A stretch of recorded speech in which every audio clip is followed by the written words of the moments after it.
Long before there was a Russia, there was only land. Endless forests stretching beyond the horizon, frozen rivers cutting through silence, marshes and plains where human presence was scattered and fragile. This was Eastern Europe in its earliest known form. Not yet a state, not yet even a unified people, but a mosaic of tribes moving through vast geography that shaped them as much as they shaped it. Among them were the early East Slavs, communities tied together not by empire or nation, but by language roots, kinship networks, and survival in a harsh environment. They lived in wooden settlements along rivers, hunting, farming, trading in small cycles that rarely extended beyond local regions. To the north and east, Finno-Ugric peoples occupied vast forest zones. To the south, the steppe opened like a highway into Asia, where nomadic horse cultures moved with speed and unpredictability. And between these worlds, something crucial was forming. A corridor of trade, culture, and eventual conquest.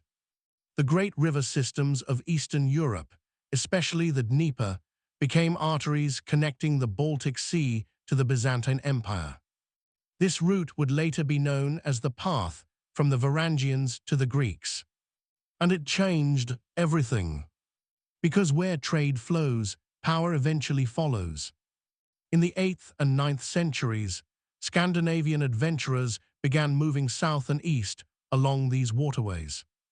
The Varangians. They were traders, warriors, explorers, and sometimes raiders. But more importantly, they were organizers. Unlike the fragmented Slavic tribes they encountered, the Varangians brought military structure and leadership models that could unify scattered territories. They established fortified settlements along trade routes. They demanded tribute. And gradually, they inserted themselves into the political vacuum of the region. By the mid-9th century, local Slavic tribes faced a problem. Constant internal conflict. Competing leadership. No unified authority strong enough to stabilize the region. And so, according to later tradition, they made a decision that would shape centuries of history. They invited a Varangian leader to rule over them. In 862 AD, a figure named Rurik is said to have arrived in Novgorod. Whether fully historical or partly legendary, this moment represents the symbolic beginning of state formation in Eastern Europe. Rurik established a ruling dynasty, a framework of authority above tribal divisions. And from this foundation, a new political structure began to emerge. Rurik's successors expanded influence southward along the river systems. The most important move came under Olegy, who shifted the political center to Kiev. Kiev was strategically located on the Dnieper River, controlling trade between the Baltic and the Black Sea. From this position, a new state began to form. Kievan Rus. It was not a nation in the modern sense. It was a loose federation of cities, principalities, and tributary territories bound together by ruling elites and trade control. But it was something new for the region. A centralized authority with growing influence. And crucially, it now sat on one of the most important trade corridors in Eastern Europe. To the south lay the Byzantine Empire, a civilization far more advanced in administration, architecture, religion, and diplomacy. And from the beginning, Byzantium recognized the potential of these northern traders. The Varangians were both useful and dangerous. They could be allies, mercenaries, or enemies depending on circumstance.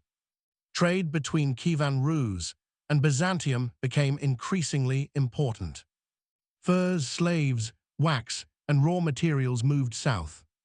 Silk, wine, gold, and luxury goods moved north. And over time, cultural exchange followed economic exchange. But at this stage, Rus' identity was still fluid. There was no unified religion. No centralized ideology. No fixed cultural system beyond kinship and emerging political loyalty. The land was still in formation. And formation always invites external influence. To the south, Byzantium exerted cultural gravity. To the eastern steppe, nomads exerted military pressure. To the north, Scandinavian roots still lingered. And within this tension, Kievan Rus slowly developed its early political identity. But it remained fragile, dependent on strong rulers, vulnerable to succession disputes, and deeply tied to trade stability. Because without trade, the system weakened. Without unity, it fractured. And without strong leadership, it dissolved into competing principalities. Even in its early centuries, this pattern was visible. Power concentrated in strong rulers, then fragmented after their death. Expansion followed by division. Stability followed by internal rivalry. This cycle would repeat throughout early Rus' history. But something important was about to change. Because in the world beyond its borders, a transformation was underway. The Byzantine Empire, the great southern power, was entering a phase of cultural influence that would reshape Eastern Europe entirely. And Kievan Rus stood directly in its path. A civilization still forming, about to be reshaped by contact with one of the most sophisticated empires in the world. But before that transformation could occur, there was one missing element. A unifying identity strong enough to bind scattered tribes into a lasting civilization. And that identity would come not from conquest, but from belief. By the late 10th century, Kievan Rus stood at a turning point. It was no longer a loose experiment of tribes and trade routes. It was becoming something more structured, more centralized, more aware of its own limits. But it still lacked one essential foundation: a unifying ideology strong enough to bind its expanding territories into a single cultural identity. And without that, political structure alone would eventually fracture under its own weight. The answer would come from the south, from the Byzantine Empire, a civilization that had spent centuries refining the relationship between state power and spiritual authority. In Byzantium, religion was not separate from governance. It was woven into it. The emperor ruled not only as a political figure, but as a divinely sanctioned authority. And this fusion of church and state created a powerful model of stability. To the rulers of Kievan Rus, this system was not just impressive. It was transformative. Among the rulers of Rus, one figure would change its trajectory completely: Vladimir the Great, a ruler who initially followed traditional pagan beliefs, navigating alliances and conflicts through political pragmatism rather than religious unity. But Vladimir understood a fundamental problem. His realm was large, diverse, and unstable. Different regions followed different traditions. Local identities often outweighed central authority.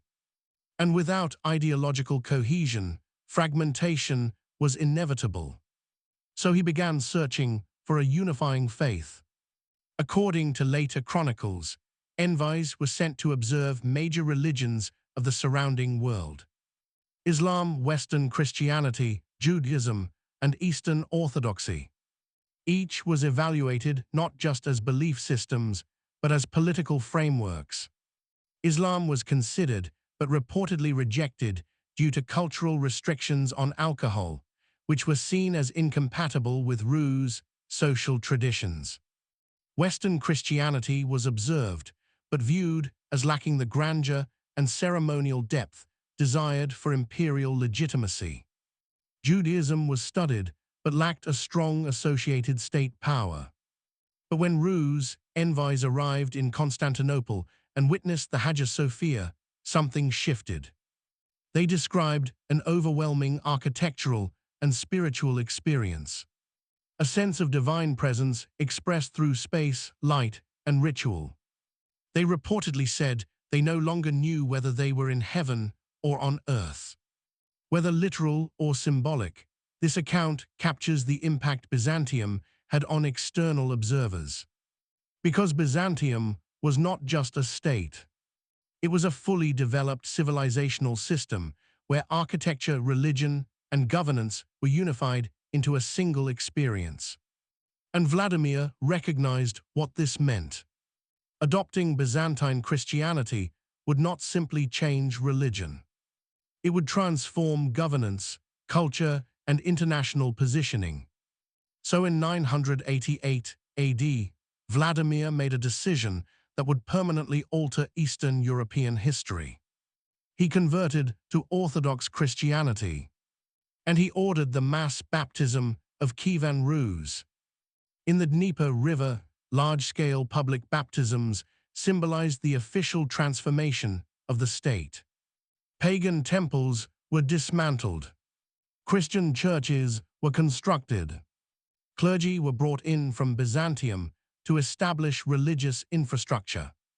And over time, a new cultural identity began to form.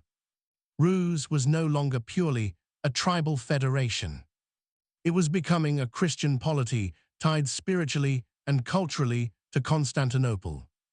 This transformation had immediate and long-term consequences. Administratively, the adoption of Christianity strengthened central authority. Religious hierarchy supported political hierarchy. Written traditions expanded. Legal systems became more formalized. Culturally, literacy increased through Church Slavonic texts. Architecture began to reflect Byzantine influence. Iconography entered Rus' artistic traditions. And diplomatically, Kievan Rus gained a clearer position within the wider European and Mediterranean world. It was now part of the Orthodox Christian sphere, aligned culturally with Byzantium, even if politically independent. But this new unity did not eliminate internal instability. Because while religion unified ideology, it did not resolve succession structures. After Vladimir's death, disputes over inheritance emerged. Different regions within Rus began to assert independence. Power fragmented among local princes, and the same cycle of centralization and division began to repeat. Still, during its strongest period, Kievan Rus reached a cultural and administrative peak under Yaroslav the Wise. He codified laws, strengthened urban centers, and expanded diplomatic relations with Europe and Byzantium. Kiev itself became a major political and cultural hub. Cathedrals were built, legal systems formalized, manuscripts preserved, and dynastic marriages connected Rus to European royal houses. At its height, Kievan Rus was not a backwater. It was a major regional power bridging Scandinavia, Byzantium, and Europe. But beneath this golden surface, structural vulnerabilities remained. The state was still heavily dependent on strong leadership. Succession disputes continued to destabilize unity, and regional principalities gradually gained autonomy. Over time, the centralized structure weakened, and the vast territory of Rus began to fragment into competing centers of power. This fragmentation was not sudden. It was gradual, structural, and persistent. Each generation inherited division instead of unity. Each prince ruled smaller domains. Each conflict further weakened central authority. And while Byzantium remained a cultural anchor, it could not enforce political unity from afar. Then a new force began to rise from the east. A force that would not negotiate with fragmented states. A force that moved not as traders or allies, but as conquerors. The Mongol Empire. And when it arrived, the fragile structure of Kievan Rus would be tested beyond its limits. By the early 13th century, the world of Kievan Rus was already weakened from within. Centuries of succession disputes had fractured unity. Regional princes ruled independently. Kiev, once the symbolic heart of the system, had lost much of its political dominance. And yet, even in fragmentation, the Rus lands still existed within a recognizable cultural and religious framework. Orthodox Christianity still connected its regions. Trade still flowed through river networks. And memory of unity still lingered, even if unity itself had faded. But beyond the eastern steppe, a storm was forming. Unlike previous nomadic groups that had interacted with Rus, trading, raiding, or negotiating, the new force emerging in Asia was fundamentally different in scale and organization. The Mongol Empire, under Genghis Khan's steppe tribes, had been unified into a disciplined military machine. Not just a confederation, but a centralized expansion system driven by speed, coordination, and psychological warfare. And once unified, it expanded outward with extraordinary velocity. Cities fell across Central Asia. Trade routes were absorbed. Entire political systems were dismantled and reorganized under Mongol control. But for a time, the Rus lands remained outside the main direction of expansion. That changed in the 1220s. As Mongol forces pushed westward, contact with the Rus principalities became inevitable. In 1223, the first major encounter occurred at the Battle of the Kalka River. A warning more than a conquest. The Rus princes, acting independently rather than as a unified force, were defeated decisively. The Mongols did not immediately occupy the region afterward. Instead, they withdrew. But the message was clear. The steppe had unified, and the Rus lands were now within its reach. Years passed in uneasy anticipation. Fragmented principalities continued their internal struggles. No coordinated defense system emerged. No unified political response developed. And when the Mongols returned in full force under Batu Khan in the late 1230s, there was little resistance capable of matching them. What followed was one of the most transformative invasions in Eastern European history. Systematic campaigns moved through the Rus' territories. Cities were besieged, destroyed, or forced into submission. Each principality fell individually. Because each fought alone. Ryazan fell. Vladimir Suzdal fell. And in 1240, Kiev itself was destroyed. The symbolic heart of Rus' civilization was devastated. Buildings burned. Populations scattered. Political structures collapsed. And the old center of Kievan Rus ceased to function as a governing hub. This moment is often described as the end of Kievan Rus. But more accurately, it was the end of its political unity. Because what followed was not disappearance, but reorganization under external dominance. The Mongol Empire did not seek to directly administer every conquered region in detail. Instead, it established a system of indirect control. The Rus' principalities were required to pay tribute. Local princes retained authority, but under Mongol oversight. A structure later known as the Tatar yoke. It was not constant occupation. It was hierarchical subordination. And it reshaped the political evolution of Eastern Europe. Because under Mongol rule, certain patterns emerged. First, fragmentation was reinforced. Princes competed for Mongol favor. Rather than uniting against external control, they often cooperated with it to gain advantage over rivals. Second, taxation systems became centralized under Mongol supervision.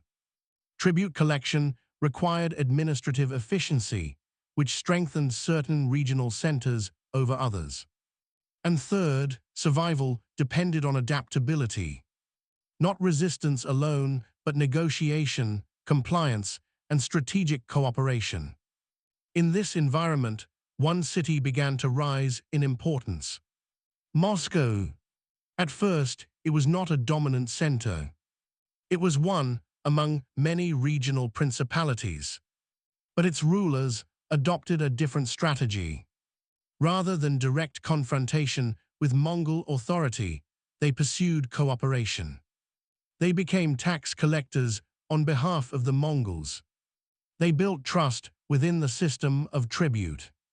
And slowly, this positioned them as intermediaries between Mongol power and Rus' territories. This role gave Moscow increasing influence. Wealth flowed through it. Political leverage accumulated. And administrative capacity expanded. Meanwhile, other cities declined or were destroyed. And as the Mongol Empire itself gradually decentralized over time, Moscow's position strengthened further. But even under Mongol dominance, something important survived.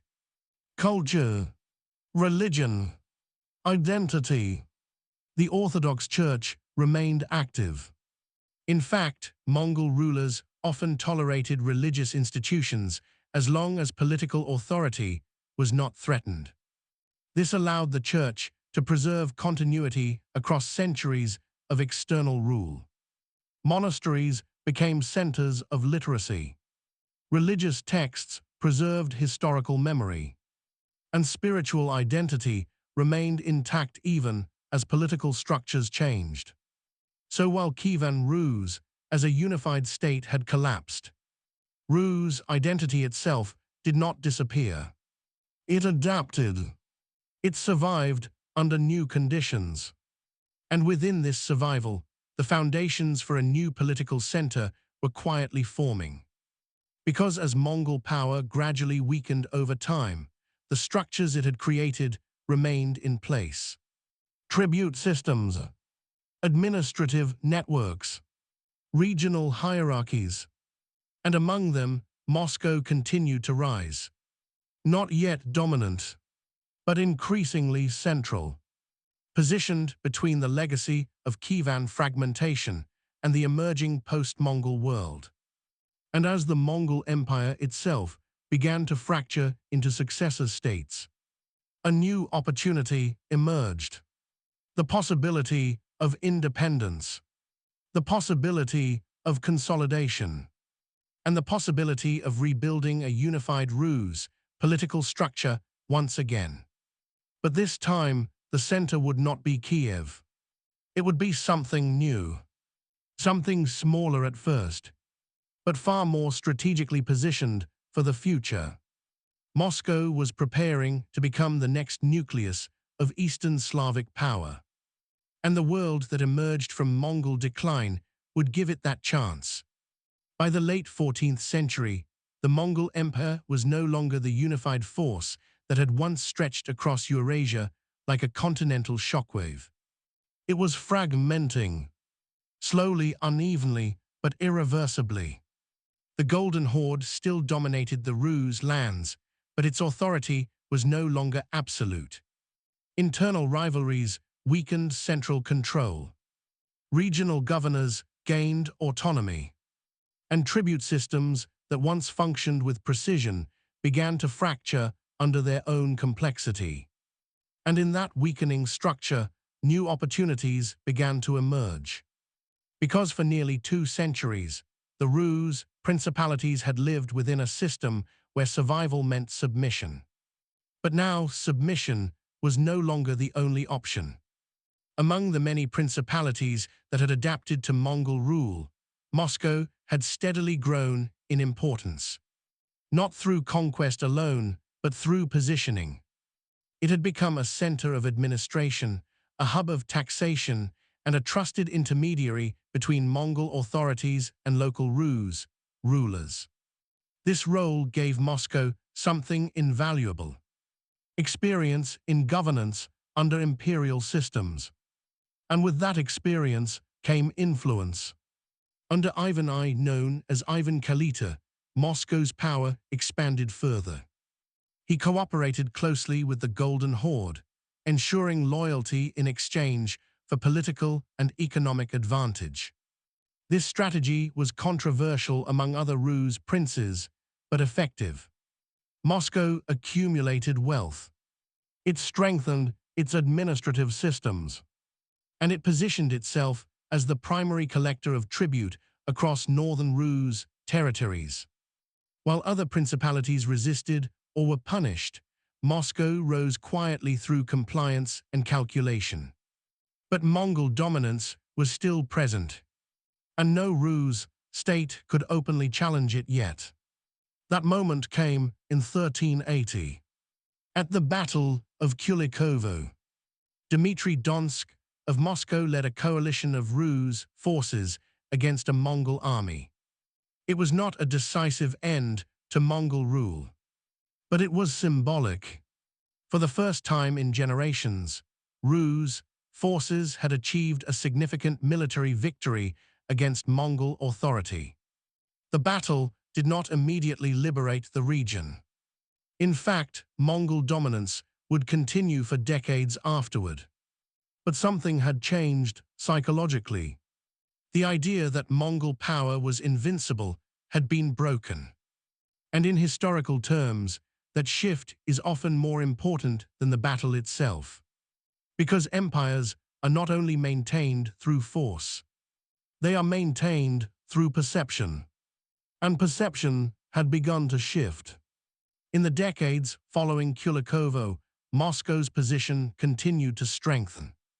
The Golden Horde itself entered periods of fragmentation and internal conflict. Competing khanates emerged. Tribute systems became inconsistent. And Rus princes increasingly found space to maneuver independently.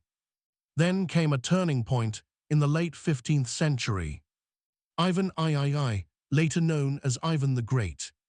He ruled Moscow at a time when Mongol authority had significantly weakened. And under his leadership, a decisive transformation occurred. Moscow stopped paying tribute to the Golden Horde. This was not just a political act. It was a declaration of independence. And unlike earlier revolts, this time the Mongol response was limited. The Golden Horde, fragmented and weakened, could no longer enforce unified control. By 1480, the standoff known as the Great Stand on the Ugra River marked the symbolic end of Mongol dominance over Moscow. No decisive battle took place. No dramatic conquest occurred. But the result was clear. The Rus' lands were no longer under Mongol control, and Moscow was now the leading power among them. What followed was a rapid consolidation of authority. Ivan III expanded Moscow's territory through diplomacy, marriage alliances, and selective military campaigns. Regional principalities were absorbed. Administrative systems were centralized, and the political structure of northeastern Rus began to unify under Moscow's leadership. But Ivan III did something even more important than territorial expansion. He redefined ideology. After the fall of Constantinople in 1453, Orthodox Christianity had lost its traditional imperial center, and Moscow positioned itself as its successor. The concept emerged that Moscow was the third Rome. The first Rome had been the center of ancient imperial Christianity. The second Rome was Constantinople, the Byzantine Empire. And now, after its fall, Moscow inherited its spiritual and political legacy. This idea transformed Moscow's identity. It was no longer just a regional principality. It was now framed as the protector of Orthodox civilization, a new center of legitimacy, a new imperial nucleus. And with this ideological foundation, Moscow's transformation accelerated. Under Ivan IV, known as Ivan the Terrible, Moscow formally adopted the title of Tsardom. The word Tsar itself derived from Caesar, a direct linguistic connection to Rome. This was not accidental. It was deliberate ideological continuity. The rulers of Moscow were positioning themselves as heirs to Roman imperial tradition through Byzantine inheritance. But Ivan IV's reign also revealed the darker side of centralization.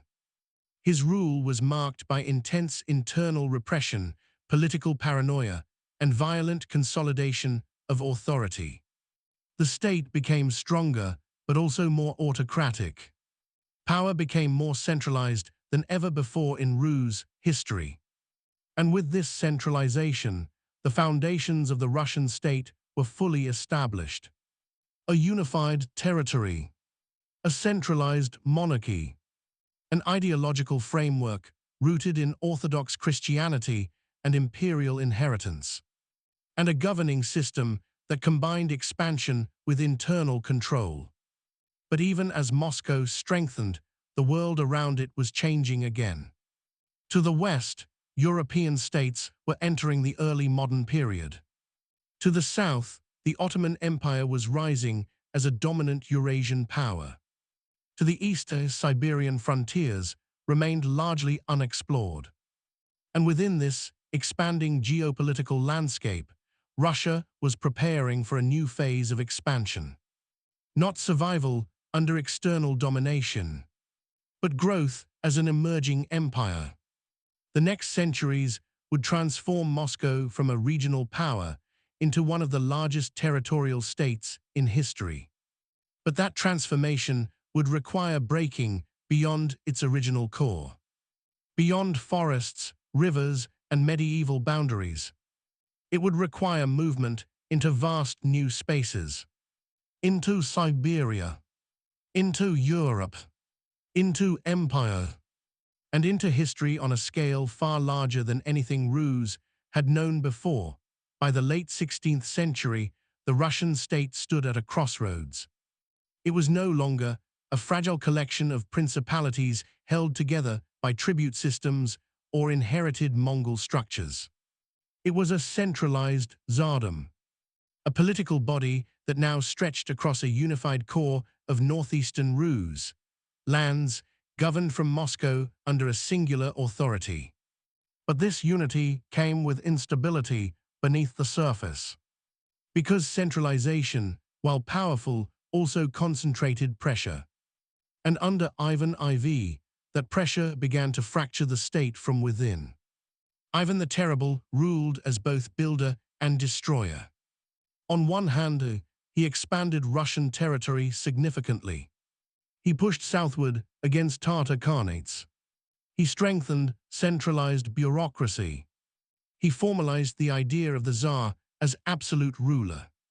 And he further reinforced the ideological concept of Moscow as the heir to Byzantine imperial authority. But on the other hand, his reign was marked by fear, suspicion, and internal violence. The Oprichnina, his system of internal terror, divided the country into controlled zones and unleashed repression against perceived enemies of the crown. Nobility was purged. Cities were punished. And central authority became deeply personal, tied directly to the will of the Tsar. This duality defined early Russian state formation. Expansion outward, control inward. Strength through consolidation, instability through fear. And when Ivan IV died in 1584, he left behind a state that was powerful in structure but fragile in succession. What followed was one of the most chaotic periods in Russian history. The time of troubles. For nearly 3 decades, Russia descended into political collapse. The ruling dynasty ended. Famine devastated the population. Foreign intervention increased. And competing claimants to the throne emerged across the country. The central authority that Ivan IV had constructed began to disintegrate almost immediately after his death. Polish-Lithuanian forces even occupied Moscow at one point. For a brief moment, it seemed possible that the Russian state might collapse entirely, returning to fragmentation similar to the pre-Mongol era. But this did not happen, because in 1613, a new dynasty emerged. The Romanovs. Michael Romanov was chosen as Tsar, marking the beginning of a new political era. His selection was not the result of conquest alone, but of exhaustion. Russian elites sought stability after decades of chaos, and the Romanov dynasty provided that stability. Slowly at first, order was restored. Central administration was rebuilt. Foreign forces were expelled, and the state began to recover its internal coherence. But the experience of the time of troubles left a permanent mark on Russian political identity. It reinforced a belief in the necessity of strong centralized authority. Without it, collapse was always possible. With it, survival was ensured. And under the Romanovs, Russia entered a new phase of expansion. Not only inward consolidation, but outward movement across vast territories. One of the most significant expansions occurred eastward, into Siberia. This was not conquest in the traditional sense of defeating a centralized empire. Siberia was a vast landscape of indigenous peoples, fragmented communities, and extreme geography. But Russian expansion moved steadily eastward through a combination of Cossack expeditions, fur trade networks, and fortified settlements. The driving force was economic. Fur, especially sable, was highly valuable in European and Asian markets. And as demand grew, Russian explorers pushed deeper into unknown territory. Fortresses were established along rivers. Indigenous groups were incorporated into tributary systems. And within a century, Russian influence had reached the Pacific Ocean. For the first time, a European-style state had crossed the entire Eurasian landmass. This expansion fundamentally changed Russia's identity. It was no longer a regional power. It was becoming a transcontinental empire. But internal transformation was still necessary. Because while Russia had expanded eastward, it remained relatively isolated from European political and technological developments. That would change under one of the most transformative rulers in Russian history, Peter the Great. Peter inherited a state that was large in territory, but outdated in structure compared to Western European powers. He recognized this imbalance early, and he sought to correct it through radical reform. He traveled incognito to Western Europe to study shipbuilding, military organization, and industrial practices. And when he returned, he began a sweeping transformation of Russian society. The military was modernized. Administrative systems were restructured. Nobility was reorganized into service-based hierarchy. And cultural westernization was encouraged at elite levels. One of his most symbolic acts was the founding of St. Petersburg, a new capital built on the Baltic Sea. Unlike Moscow, which reflected traditional Russian identity, St. Petersburg was designed as a window to Europe. It symbolized Russia's new direction. Outward toward Europe. Forward toward modernization. Under Peter, Russia became a recognized European great power. It defeated Sweden in the Great Northern War. It expanded access to the Baltic Sea.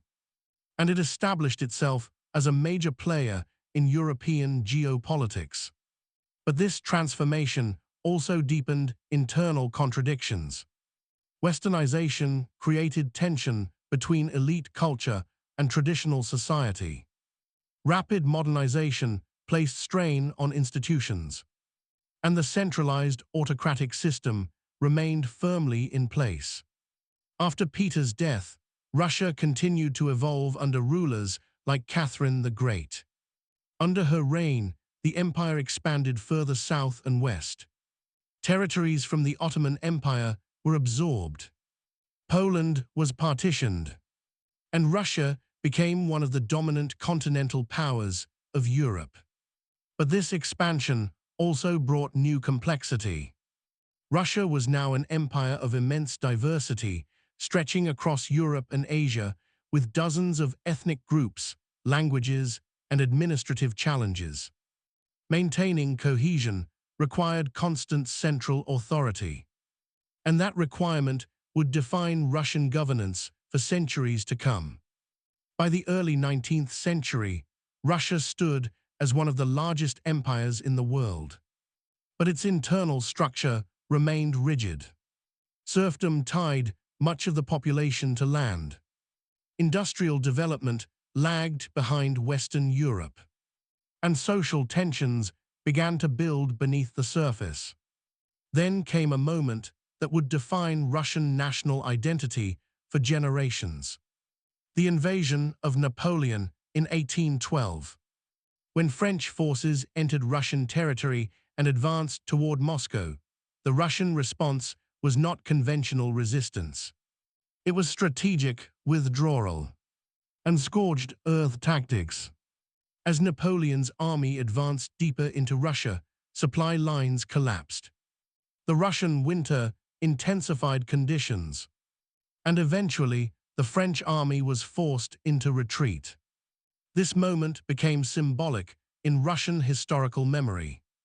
It reinforced the idea of resilience through endurance, survival through sacrifice, and national identity forged under extreme conditions. But beneath these victories, deeper structural issues remained unresolved. And over the next century, those tensions would intensify, leading Russia toward industrial modernization, political upheaval, revolution, and ultimately a complete transformation of its political system. The 19th century opened with a Russian empire that stretched across continents, yet still carried within it a deep internal contradiction.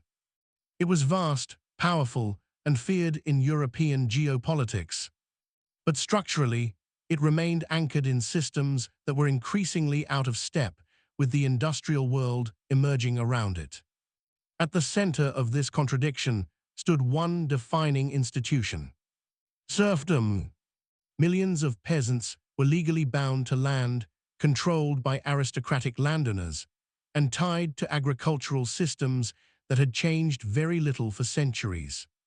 Meanwhile, Western Europe was accelerating into industrialization, urbanization, and technological transformation. Railways, factories, mechanized production, and new economic models were reshaping society at speed. Russia, by comparison, was moving slowly. This gap created pressure from two directions. Externally, Russia remained a major European power, deeply involved in diplomacy and military conflict. Internally, its social structure was increasingly unstable. And as the century progressed, these tensions began to surface more visibly. One major turning point came with the Crimean War in the 1850s. Russia found itself facing a coalition of Britain, France, the Ottoman Empire, and Sardinia. The war exposed serious weaknesses in Russian military infrastructure, logistics, and industrial capacity. Rail networks were underdeveloped. Communication systems were outdated, and military organization lagged behind Western European armies. The result was not total defeat, but clear exposure of systemic weakness. And within Russia, this realization triggered reform. The most significant of these reforms came under Alexander II. In 1861, he issued the Emancipation of the Serfs, a monumental shift in Russian society. For the first time, millions of peasants were legally freed from hereditary bondage. But freedom did not immediately translate into prosperity. Land distribution remained uneven. Economic structures were still heavily controlled by elites, and rural poverty persisted.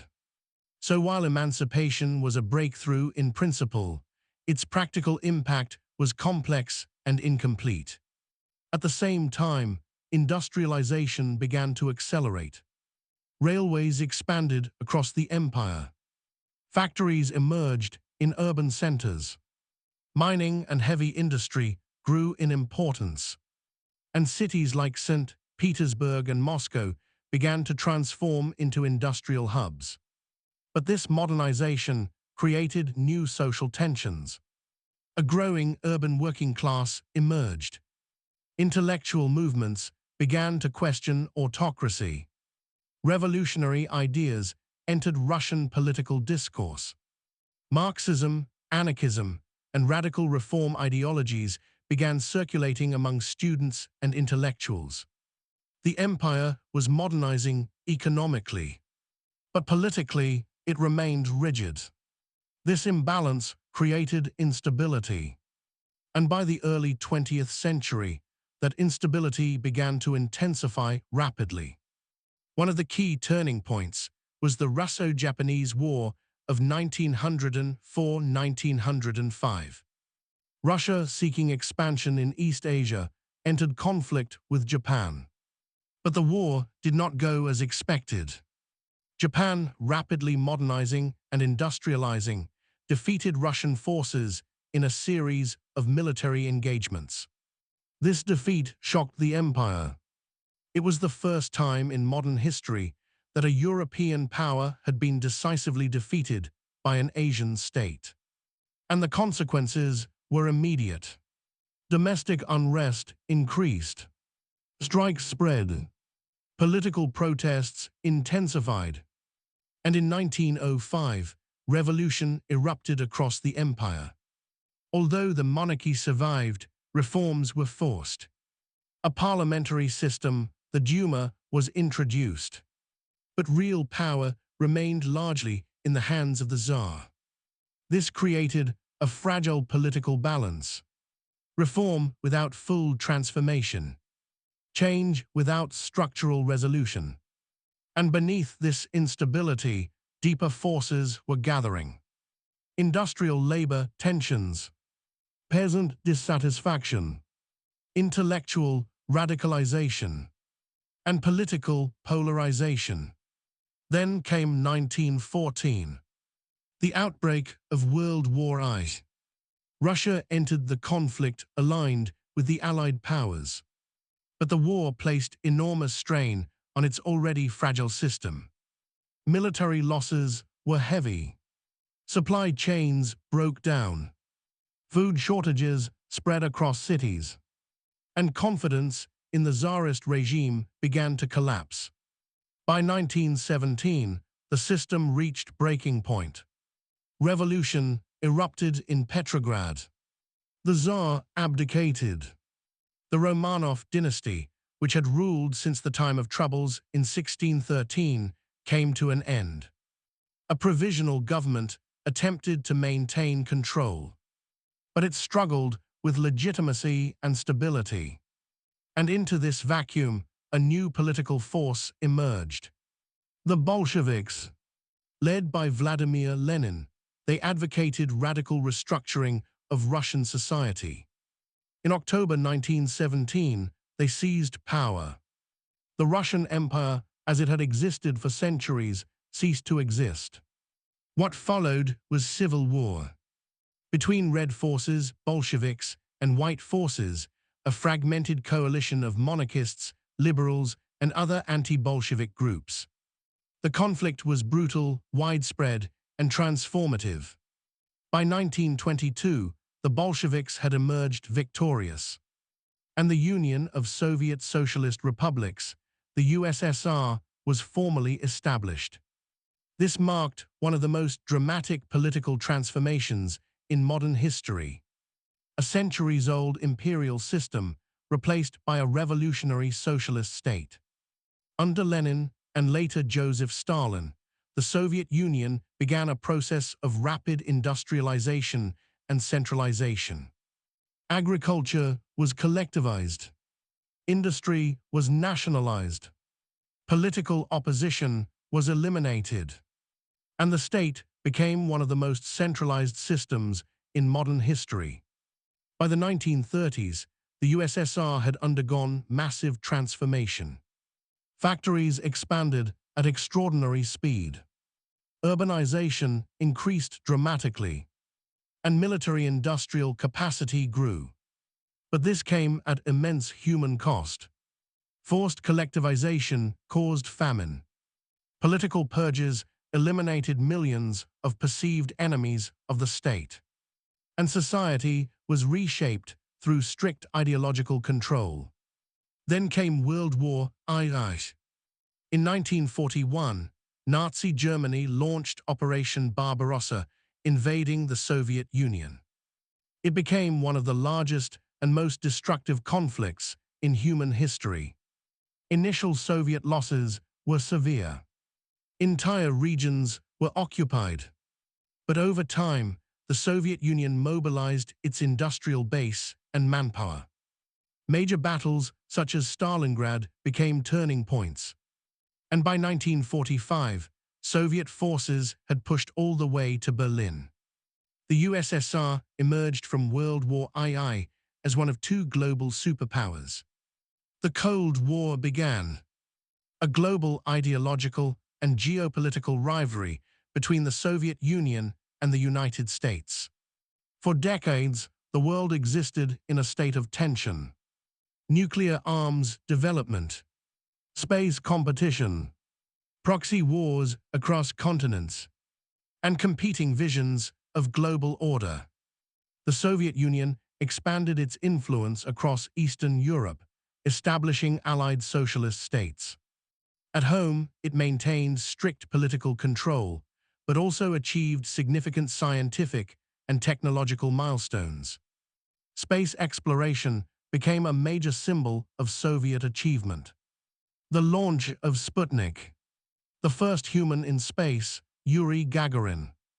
These achievements reflected immense state capacity in science and engineering. But internally, structural weaknesses persisted. Economic inefficiencies, political rigidity, and growing public dissatisfaction. By the 1980s, reform attempts under Mikhail Gorbachev introduced policies like glasnost and perestroika, openness and restructuring. But these reforms destabilized existing systems faster than they could be replaced. And in 1991, the Soviet Union collapsed. A new political entity emerged, the Russian Federation, a post-Soviet state navigating transition from centralized socialism to a new economic and political system. It inherited massive territory, nuclear capability, and global significance, but also economic instability and political restructuring challenges. And from this point forward, Russia entered a new historical phase, one defined not by imperial expansion or ideological revolution, but by adaptation to a rapidly changing global order, a continuation of a long historical pattern. Transformation under pressure, reconstruction after collapse, and reinvention in response to shifting worlds. The collapse of the Soviet Union in 1991 did not feel like a single moment in time. It felt like a system slowly losing coherence and then suddenly becoming something else entirely. One structure dissolved, another emerged, but between them there was instability. The Russian Federation inherited the largest portion of the former Soviet state. Its territory stretched across 11 time zones. Its population carried the memory of Imperial Russia, Soviet centralization, and rapid political rupture. But the new state did not inherit stability. It inherited transition. The 1990s in Russia were defined by economic shock. State-owned industries were rapidly privatized. Prices were deregulated, and entire economic systems were restructured within a short span of time. For many citizens, this transition was disorienting. Industries collapsed or were sold under unclear conditions. Inflation surged. Savings lost value. And the gap between emerging elites and the general population widened sharply. At the political level, power was decentralized in ways that created both opportunity and instability. The presidency became the central institution of authority. But regional governments gained significant autonomy, and political structures were still evolving in real time. This was not a stable equilibrium. It was a state still defining itself. During this period, Russia also faced internal conflict. The First Chechen War in the mid-1990s revealed the difficulties of maintaining territorial cohesion in a post-Soviet environment. The conflict was intense, costly, and politically destabilizing. It exposed tensions between federal authority and regional independence movements. At the same time, Russia's international position was shifting. The Cold War had ended. The bipolar world system had collapsed, and the United States emerged as the dominant global power. Russia, once a superpower, was now repositioning itself within a unipolar global order. Diplomatic relations with the West fluctuated between cooperation and tension. NATO expansion into Eastern Europe became a major point of geopolitical friction. And throughout the 1990s, Russia's identity remained in flux. Not empire, not union, not yet fully defined as a new global model. Then came a turning point at the end of the decade. The rise of Vladimir Putin. When Putin assumed leadership in 1999-2000, Russia began a new phase of state consolidation. One of his central priorities was restoring central authority. Regional autonomy was reduced. Federal control was strengthened, and the state reasserted influence over strategic sectors of the economy. This marked a shift away from the fragmented governance of the 1990s toward a more centralized model of political control. Economic growth during the early 2000s was supported by rising global energy prices. Oil and natural gas exports became major pillars of the Russian economy. This resource-driven growth allowed for infrastructure development, increased state capacity, and improved living standards compared to the previous decade. At the same time, Russia's political system became increasingly centralized around executive authority. Media structures changed. Political opposition space narrowed, and state institutions became more tightly integrated with leadership. Internationally, Russia began to reassert itself as a major geopolitical actor. Relations with Western countries remained complex. Cooperation existed in some areas, but tensions persisted in others, especially regarding security architecture in Europe and global influence. A key moment in this evolving relationship came in the 2010s. Russia's annexation of Crimea in 2014 marked a major shift in post-Cold War geopolitics. It led to sanctions from Western countries and increased global tensions. The conflict in eastern Ukraine further deepened geopolitical divisions. At the same time, Russia expanded its influence in other regions through diplomacy, military cooperation, and energy partnerships. But beyond geopolitics, internal dynamics continued to evolve. Economic dependence on energy exports remained significant. Efforts at diversification faced structural challenges, and demographic trends became an increasing concern for long-term development.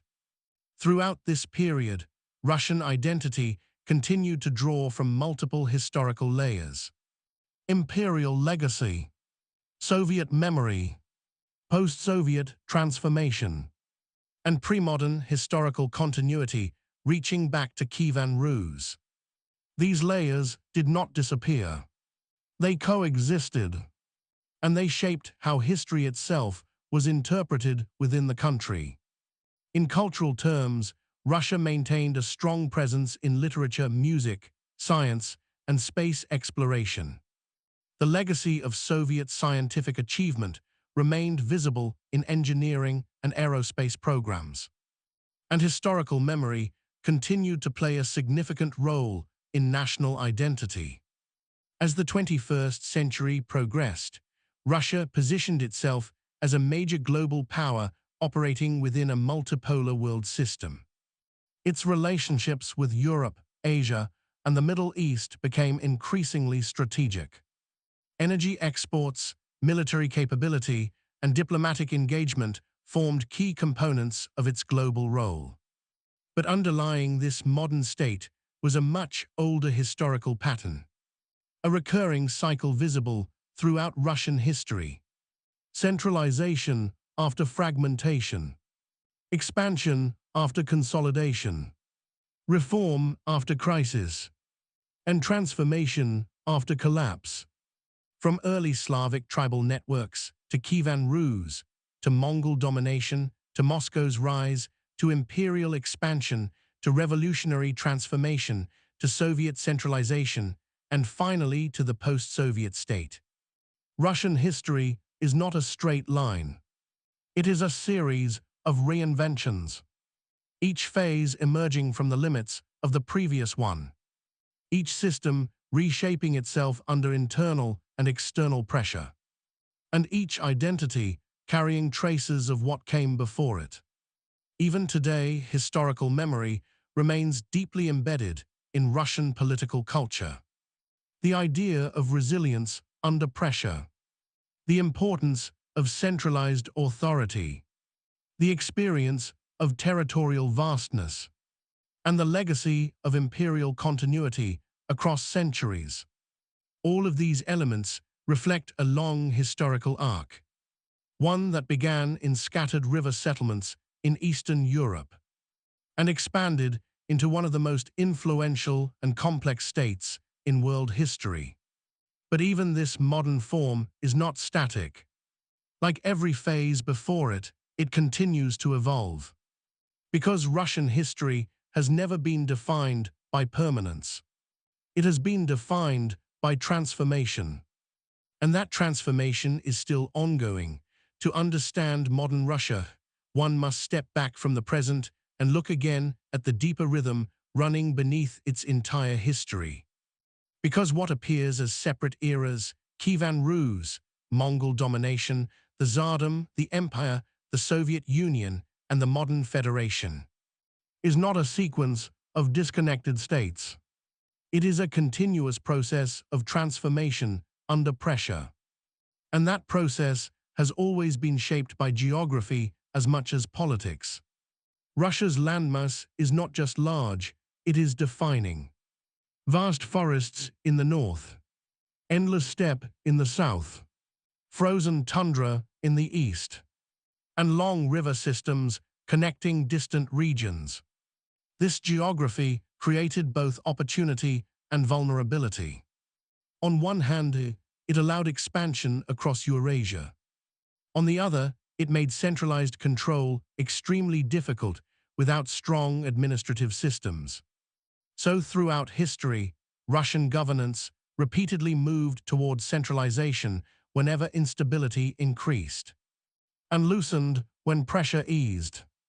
This pattern can be seen as early as the Kievan period, where unity depended on strong rulers and quickly fractured after succession. It appears again during Mongol rule, where external authority imposed structure over fragmented territories.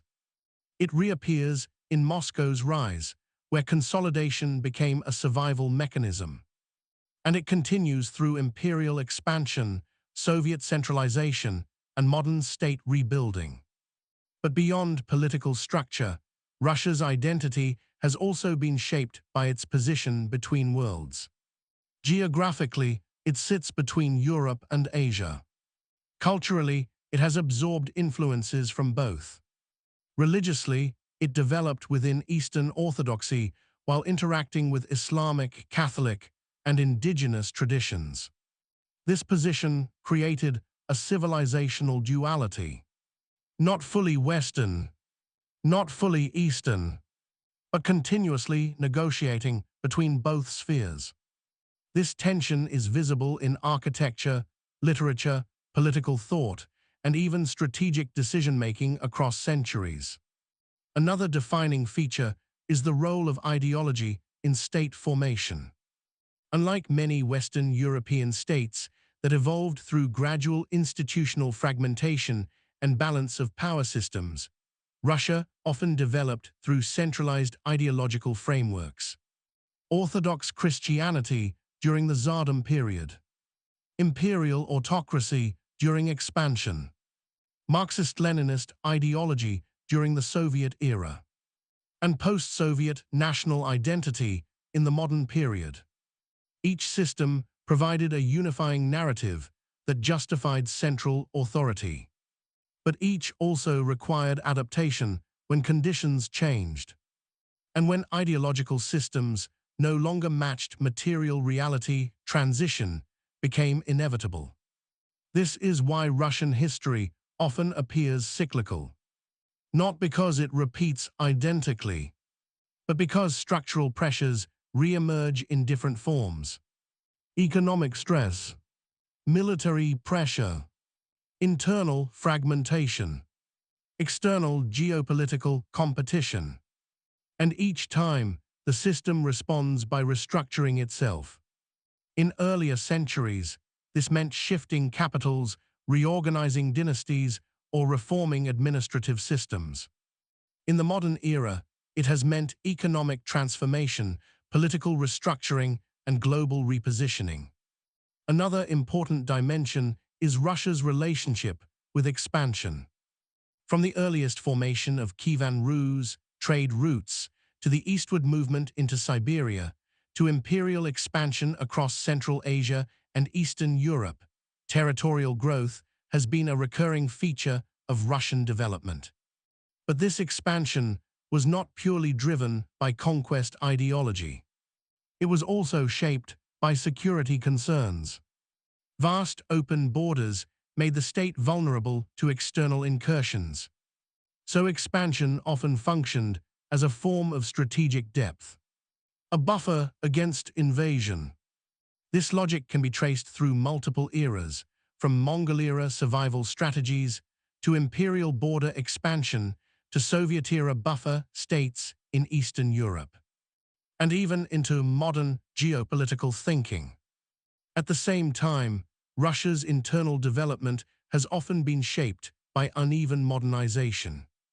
Periods of rapid transformation, such as Peter the Great's reforms, the industrialization of the late imperial period, and Soviet industrial planning, have been followed by phases of adjustment and strain.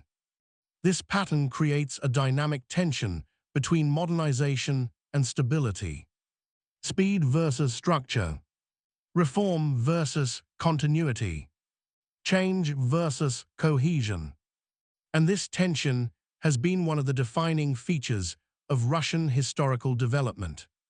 Culturally, Russia has produced some of the most influential literature, music, and intellectual traditions in world history.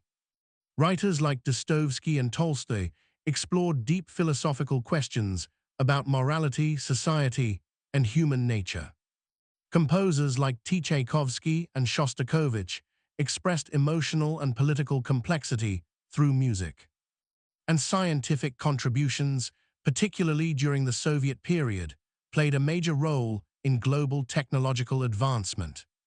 Space exploration is one of the clearest examples. From Sputnik to human spaceflight, Russia became a central actor in the space age. But even these achievements were tied to broader state structures and geopolitical competition. which again reflects the recurring theme, development under pressure. In the 21st century, Russia continues to navigate its position within a rapidly changing global system. Technological transformation, energy economics, shifting alliances, and evolving security dynamics all shape its current trajectory. But despite these changes, historical continuity remains visible. Institutions carry echoes of earlier eras. Political culture reflects long-standing patterns of centralization. And national identity continues to draw from layered historical memory.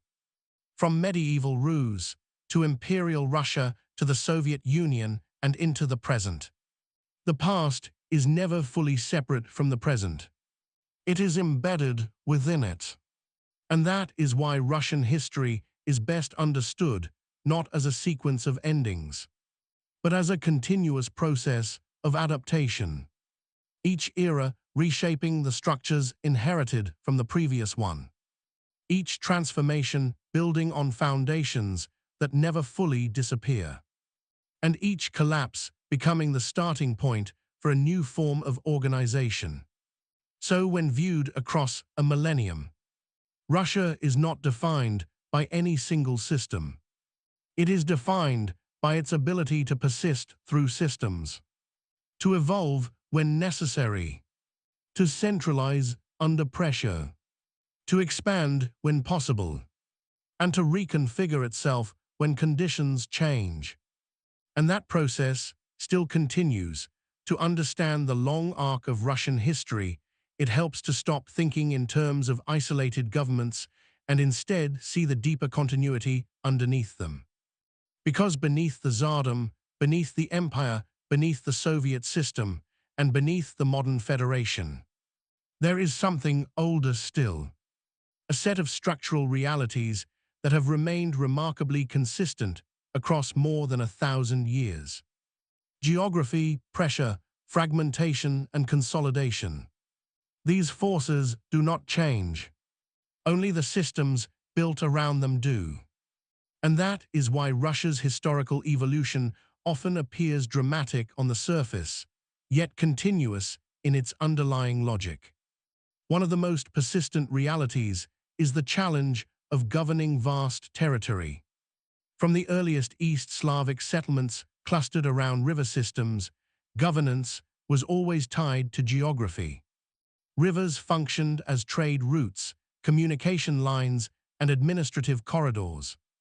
But beyond them, forests and steppes made movement difficult and coordination fragile. As the state expanded, this challenge only intensified. The Mongol period introduced a different model of control, one based on tribute networks rather than direct administration. Later, Moscow transformed this into centralized autocratic governance.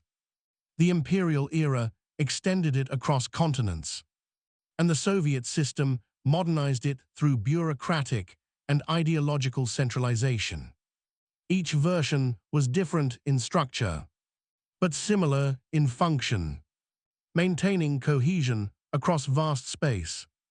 Another recurring theme is the relationship between center and periphery. In almost every phase of Russian history, the center has struggled to maintain consistent control over distant regions. Kievan Rus fractured into regional principalities. Mongol rule relied on decentralized tribute systems. The Tsardom consolidated power in Moscow but faced resistance in borderlands. The empire expanded faster than administrative integration could fully stabilize. The Soviet Union maintained unity through strict central planning, but required constant enforcement. And the modern federation continues to manage a large and diverse territorial structure. This tension between central authority and regional variation is not accidental. It is structural. It emerges from the scale of the territory itself, and from the historical need to maintain unity across it. Another key pattern is the role of external pressure in shaping internal development. At multiple points in Russian history, external forces have acted as catalysts for internal transformation. The Mongol invasions forced political restructuring in the medieval period. European military pressure contributed to Peter the Great's reforms. Napoleonic invasion reinforced national identity and military modernization. World War I and internal revolution reshaped the entire imperial system. World War II transformed the Soviet Union into a global superpower. And Cold War competition accelerated technological and industrial development. In each case, external pressure did not simply challenge Russia. It reshaped it, pushing internal systems toward adaptation. Another important dimension is ideological framing. Throughout Russian history, political authority has often been justified through overarching narratives. In the Kievan period, legitimacy came from Christianization and Byzantine connection. In the Tsardom, from Orthodox imperial succession and the idea of Moscow as Third Rome. In the imperial era, from dynastic continuity and expansionist doctrine. In the Soviet period, from Marxist-Leninist ideology and revolutionary legitimacy. And in the modern era, from a combination of historical continuity, sovereignty, and state stability narratives. These ideological systems serve a crucial function. They unify large populations under centralized authority. They provide meaning to political structures. And they help stabilize governance across diverse regions. But they also evolve when older narratives lose effectiveness, which is why ideological transformation often accompanies political change in Russian history. Another layer is cultural continuity. Despite dramatic political shifts, Russian culture has maintained long-term threads. The Orthodox religious tradition, originating in the baptism of Kievan Rus, remains a foundational cultural influence. Literary traditions developed in the 19th century continue to shape global literature. Soviet-era scientific and artistic achievements remain part of global heritage. And historical memory itself is deeply embedded in cultural identity. This continuity across disruption is one of the most distinctive features of Russian historical development. Because while institutions change, cultural memory persists. And that memory often informs how new systems are built. Another recurring theme is the balance between expansion and consolidation. At various points, Russia has expanded rapidly across Eurasia. But expansion has always required consolidation afterward. Without internal integration, expansion becomes unsustainable. This pattern is visible in multiple eras. The Mongol period compressed rather than expanded territory. The Tsardom unified fragmented regions before expanding outward. The empire expanded across Siberia and Central Asia, but required administrative reform. The Soviet Union expanded influence through ideological alignment, but maintained strict internal cohesion. And the modern state continues to balance internal governance with external engagement. Finally, there is the theme of transformation under crisis. Nearly every major shift in Russian history has been preceded by crisis conditions. The collapse of Kievan unity, the Mongol invasions, the time of troubles, the fall of the Romanov dynasty, the Russian Revolution, the collapse of the Soviet Union. Each of these moments represents not just political change, but structural reconfiguration.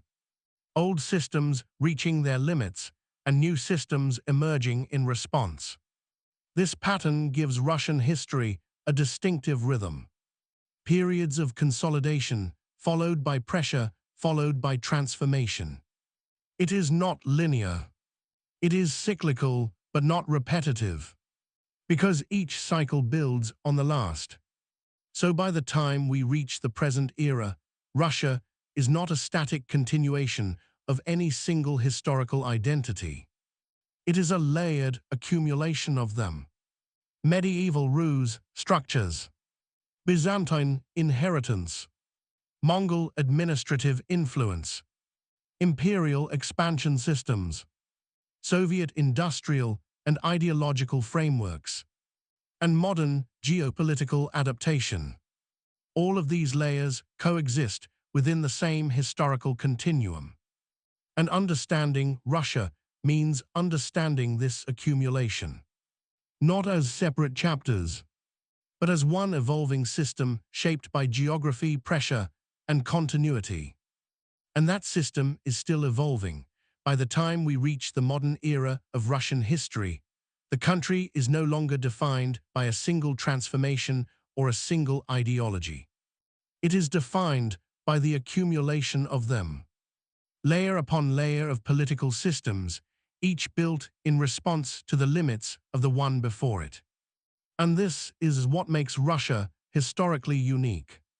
It is not a civilization that resets. It is a civilization that builds over its own past. Even when it appears to break, it carries forward structures from what came before. The collapse of the Soviet Union in 1991 is often described as a sudden historical rupture. But in reality, it was the result of long-developing structural pressures, economic stagnation, political rigidity, technological lag in key sectors, and increasing difficulty maintaining cohesion across a vast multinational state. By the late 1980s, reform attempts under Mikhail Gorbachev introduced openness and restructuring.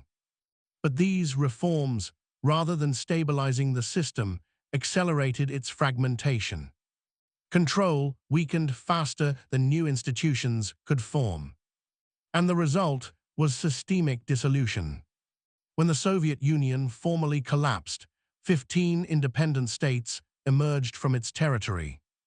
Russia retained the largest share, along with nuclear infrastructure, administrative legacy, and global responsibilities.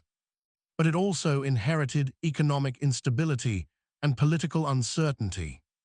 The 1990s became a period of rapid transition. State industries were privatized, markets were liberalized, and economic structures shifted from centralized planning to market-based systems in a very short time. This transition was uneven. Some sectors adapted quickly, others collapsed entirely. Industrial output declined, inflation surged, and living standards fluctuated significantly across different regions and social groups. Politically, the Russian Federation adopted a new constitutional framework. The presidency became the central institution of executive power. A parliament was established, and regional governments gained significant autonomy. But this decentralization also created instability. The balance between federal authority and regional independence was not fully resolved. Conflicts such as the Chechen Wars revealed the difficulty of maintaining territorial cohesion in a post-Soviet environment. At the same time, Russia's international position shifted dramatically. The bipolar Cold War system had ended. The United States emerged as the dominant global power, and Russia entered a period of redefining its role in global politics. During this time, relations with Western countries fluctuated. There were periods of cooperation, particularly in the early post-Soviet years, but also growing tensions over NATO expansion, security arrangements, and geopolitical influence in Eastern Europe. By the early 2000s, a new phase of Russian state development began. Under Vladimir Putin, the state moved toward recentralization. Federal authority was strengthened. Regional autonomy was reduced, and the role of the central government in economic and political life increased significantly. This shift marked a departure from the fragmented governance of the 1990s. The state regained capacity to coordinate national policy more effectively. Economic growth during this period was supported largely by global energy markets. Oil and natural gas exports became central to Russia's economy. This resource-based growth enabled infrastructure development, increased state investment, and improved macroeconomic stability compared to the previous decade. At the same time, Russia reasserted itself as a major geopolitical actor. Its foreign policy became more active in regional and global affairs. Relations with Western institutions became more complex, shaped by both cooperation and strategic disagreement. A major turning point in this evolving dynamic came in 2014 with the annexation of Crimea. This event significantly altered Russia's relationship with Western countries and led to economic sanctions and heightened geopolitical tension. It also marked a shift toward a more assertive foreign policy posture.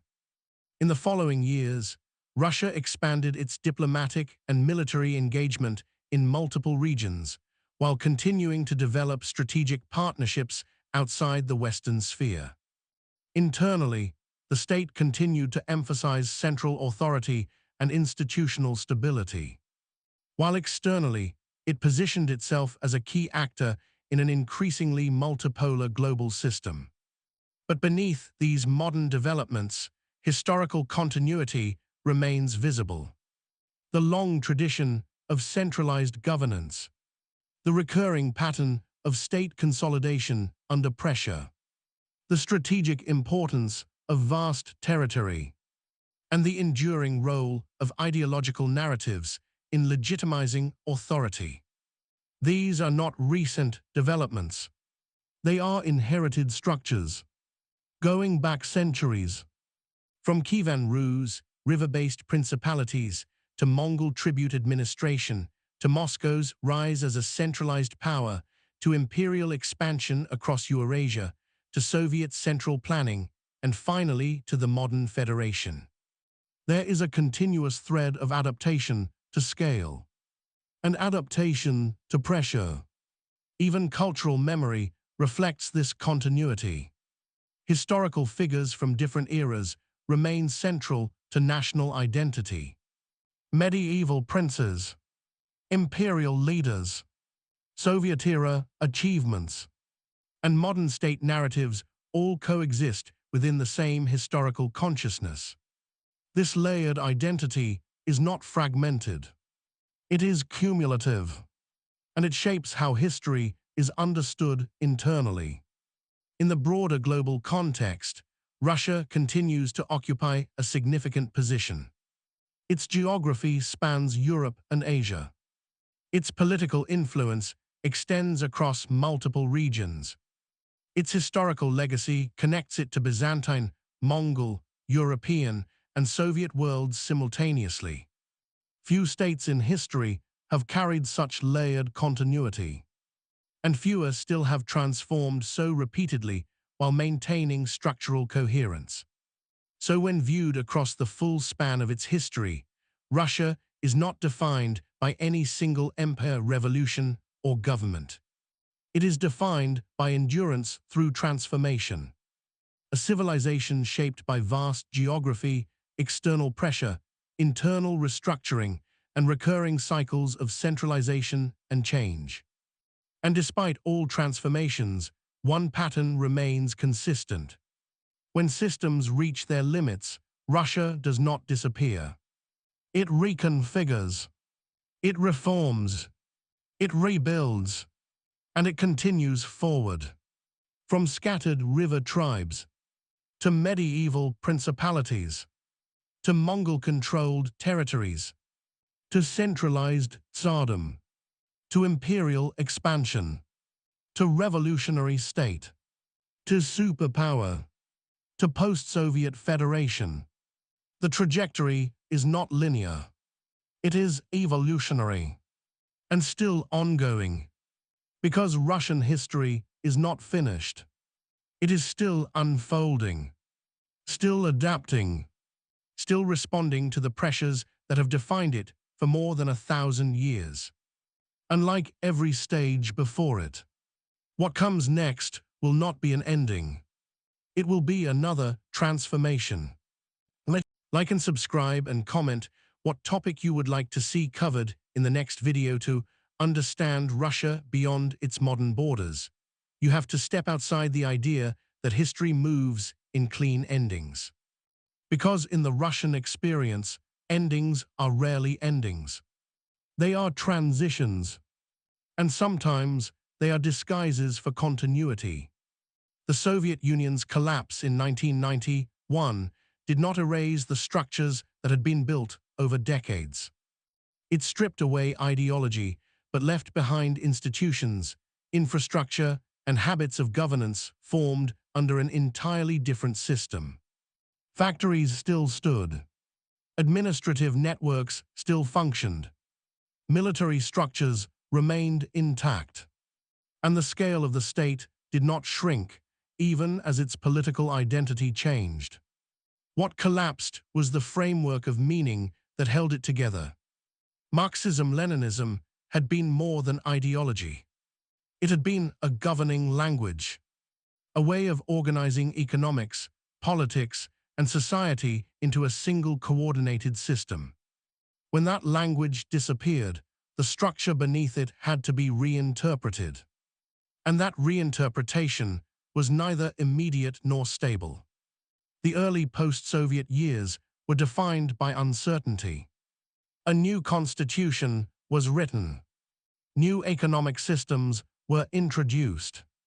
And Russia attempted to integrate itself into global institutions dominated by Western economic models.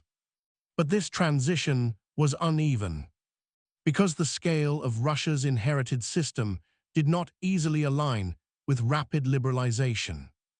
The result was a period of volatility, economic contraction in some sectors, rapid wealth concentration in others, and significant disparities in regional development.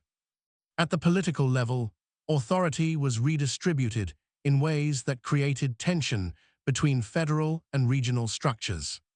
Some regions pursued greater autonomy. Others remained closely tied to central authority. This uneven balance reflected a deeper historical pattern. The constant negotiation between center and periphery that had existed since the earliest formation of Rus. By the late 1990s, this instability reached a critical point. Economic crises intensified pressure on the state. Political legitimacy weakened, and the need for re-centralization became increasingly apparent within governing structures. When Vladimir Putin assumed leadership at the end of 1999, he inherited a state still in transition. His early priorities focused on re-establishing centralized authority. Federal power was strengthened. Regional governance was brought under tighter coordination. And the role of the central state in economic and political life expanded. This marked a shift away from the fragmented governance model of the 1990s. But it also reflected a much older historical pattern. The recurring movement in Russian history toward centralization when fragmentation threatens stability. This pattern can be traced back across centuries. From Kievan Rus' consolidation under strong princes, to Moscow's rise during Mongol fragmentation, to imperial expansion under the Tsars, to Soviet central planning. Each era responded to structural pressures in similar ways, even if the ideological frameworks differed. At the same time, Russia's economic structure became increasingly tied to global energy markets. Oil and natural gas exports formed a significant portion of national revenue. This created both stability and dependency. Stability because global demand provided steady income. Dependency, because economic performance became linked to external market fluctuations. This duality introduced a new kind of vulnerability. Not military, not territorial, but economic. During the early 21st century, Russia also redefined its role in global politics. The unipolar moment following the Cold War gradually shifted toward a more complex multipolar system. New global centers of influence emerged, and Russia positioned itself as a key actor within this evolving structure. Relations with Western countries were shaped by both cooperation and disagreement, particularly around security arrangements in Europe and the expansion of military alliances. In 2008, conflict in Georgia marked one of the early post-Cold War military confrontations involving Russia. In 2014, the annexation of Crimea significantly altered geopolitical relations and led to international sanctions. These events reflected a broader shift in global alignment patterns. But internally, Russia continued to emphasize state continuity. Historical narratives remained important in shaping national identity. Figures from imperial history, Soviet history, and medieval ruse were all incorporated into a broader cultural framework. This layering of historical memory is significant because it reflects how Russian identity is constructed not as a single linear narrative, but as an accumulation of multiple historical identities coexisting. Medieval Orthodox tradition, imperial expansion, revolutionary transformation, Soviet industrial achievement, post-Soviet restructuring. All of these layers remain present in cultural and political discourse, and they influence how the state understands itself in the present. Another important dimension is the relationship between stability and change. Throughout Russian history, periods of rapid transformation have often been followed by efforts to stabilize and consolidate. Peter the Great's reforms were followed by decades of adjustment. The emancipation of the serfs was followed by political tension and industrial transition. The Soviet industrialization period was followed by political rigidity, and the post-Soviet reforms of the 1990s were followed by recentralization in the 2000s. This rhythm reflects a structural dynamic. Rapid change creates instability. Instability demands consolidation. Consolidation creates stability. And over time, the cycle repeats. Another key factor is geography. Russia's sheer size continues to shape its governance challenges. Spanning multiple climate zones, time zones, and regional economies, the state must manage enormous diversity within a single political framework. This creates logistical and administrative demands that influence political structure. Historically, this has reinforced centralization as a governing strategy. Because decentralized systems struggle to maintain cohesion across such vast territory.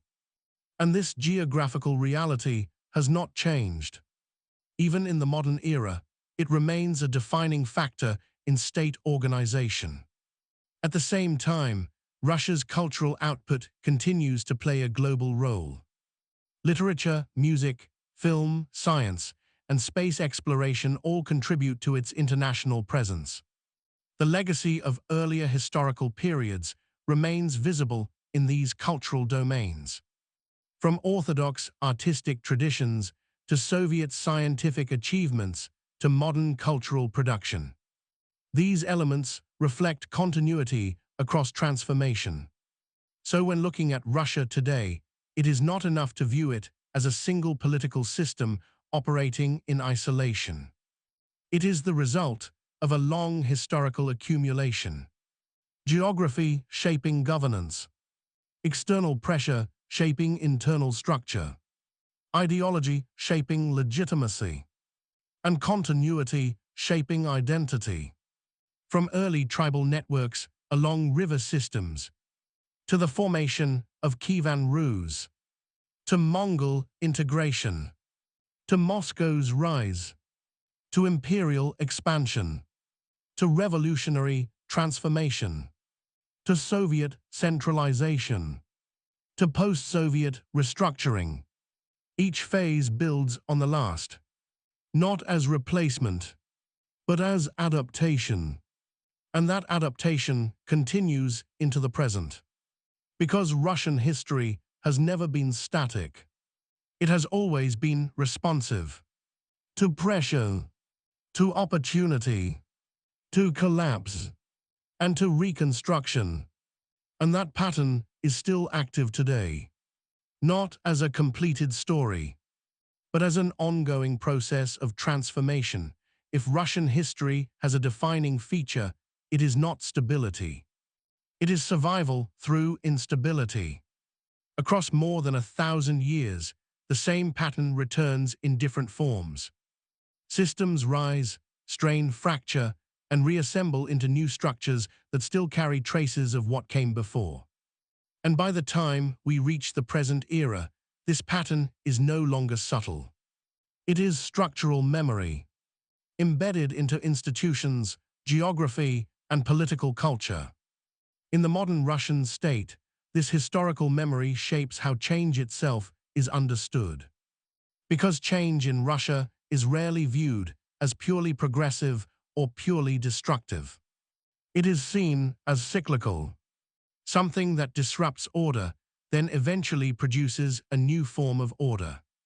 This perspective is not abstract. It is rooted in lived historical experience. The collapse of Kievan Rus into fragmented principalities. The Mongol invasion that imposed external rule but preserved internal continuity.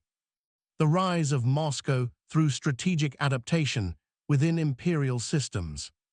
The expansion of the Tsardom into a continental empire. The revolutionary rupture of 1917. The construction of the Soviet system as a centralized industrial state, and its eventual dissolution in 1991. Each of these moments was experienced not just as political change, but as systemic transformation, and each was followed by reconstruction. This is why modern Russian political development often emphasizes stability as a primary value. Not because change is rejected, but because instability has historically carried high systemic cost. Another important dimension is the relationship between state and territory. Few modern states manage such vast geographical diversity.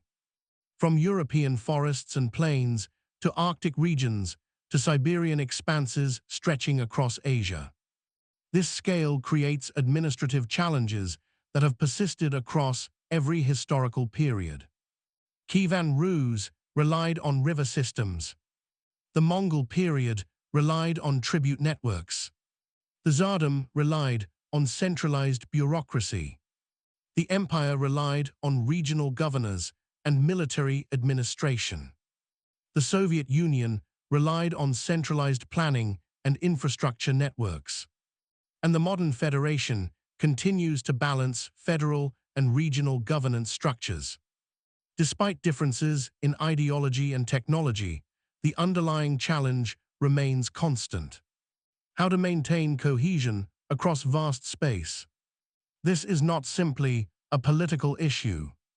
It is a geographic reality that has shaped institutional development for centuries. Another layer is economic adaptation. Throughout Russian history, major transformations have often been tied to shifts in economic structure. The medieval period relied heavily on river trade and tribute systems. The imperial period expanded resource extraction across Eurasia. The Soviet period focused on centralized industrialization and planned production. The post-Soviet period transitioned toward market-based systems integrated into global trade.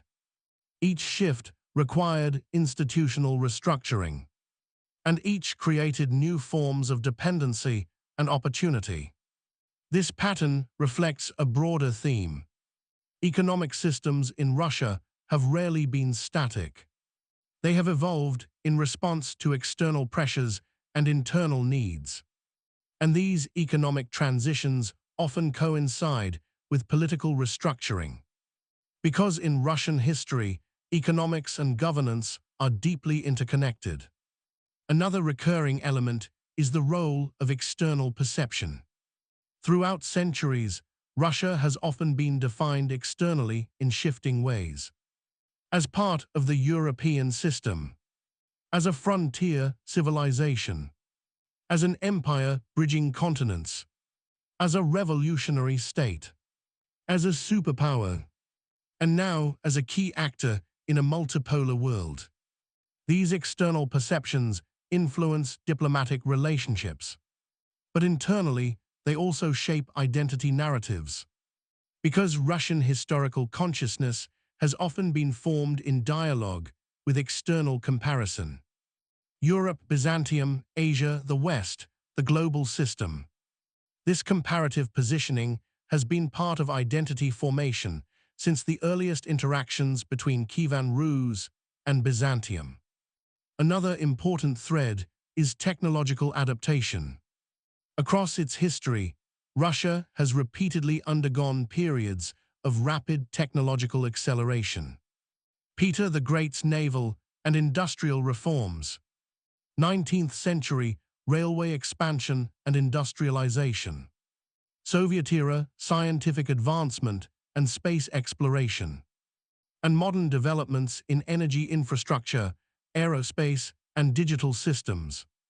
These periods of acceleration are often concentrated in time. They occur in bursts rather than gradual transitions, and they are frequently tied to state-driven modernization efforts. This reflects another structural pattern. In Russia, large-scale modernization has often been initiated from the center, not purely through decentralized market forces, but through coordinated state programs. This model has shaped infrastructure development across centuries. Another key aspect is cultural resilience. Despite repeated systemic transformations, Russian cultural identity has remained continuous in certain core domains. Language continuity from Old East Slavic roots through modern Russian. Orthodox religious traditions that trace back to the baptism of Rus. Literary traditions that explore themes of state power, morality, and existential struggle. Musical traditions that reflect both imperial and Soviet influences. And scientific traditions that span imperial academies to Soviet research institutions to modern scientific programs. These cultural elements form a continuous thread across political discontinuity, and they help explain why Russian identity is often described as layered rather than linear. Finally, there is the question of historical rhythm. When viewed across a millennium, Russian history does not move evenly. It moves in phases. Periods of expansion, periods of consolidation, periods of crisis, periods of reconstruction. And within each phase, the same structural tensions appear in different forms. Center and periphery, stability and change, integration and fragmentation, external pressure and internal adaptation. This rhythm does not imply repetition. It implies evolution under consistent conditions. And that is why Russian history resists simple summaries. Because it is not a single trajectory. It is a system of recurring responses to long-standing structural realities. So when we step back from the details, from dynasties and revolutions and constitutions, what remains is something more fundamental, a civilization shaped by scale, by pressure, by continuity through transformation, and by the constant need to reassemble itself when older forms reach their limits. From early tribal formations along river systems, to medieval federations, to imperial expansion across continents, to revolutionary restructuring, to superpower centralization, to post-Soviet redefinition, the pattern remains visible, not as repetition, but as continuity of adaptation. And even in the present moment, that process is not complete. It continues to unfold. Because Russian history, by its nature, is never finished. It only changes form. If you stand far enough back from Russian history, patterns begin to emerge that are not immediately visible from within any single era. Not because the details are simple, but because the scale is overwhelming. Centuries stack on centuries. Systems replace systems. And yet, something persists beneath them all. A structural continuity shaped by geography, pressure, and adaptation. By the time Russia enters the modern global era, this continuity becomes even more pronounced. Because now, for the first time in its history, Russia exists inside a fully globalized system. One where economic, technological, and political forces are no longer regional. They are interconnected on a planetary scale.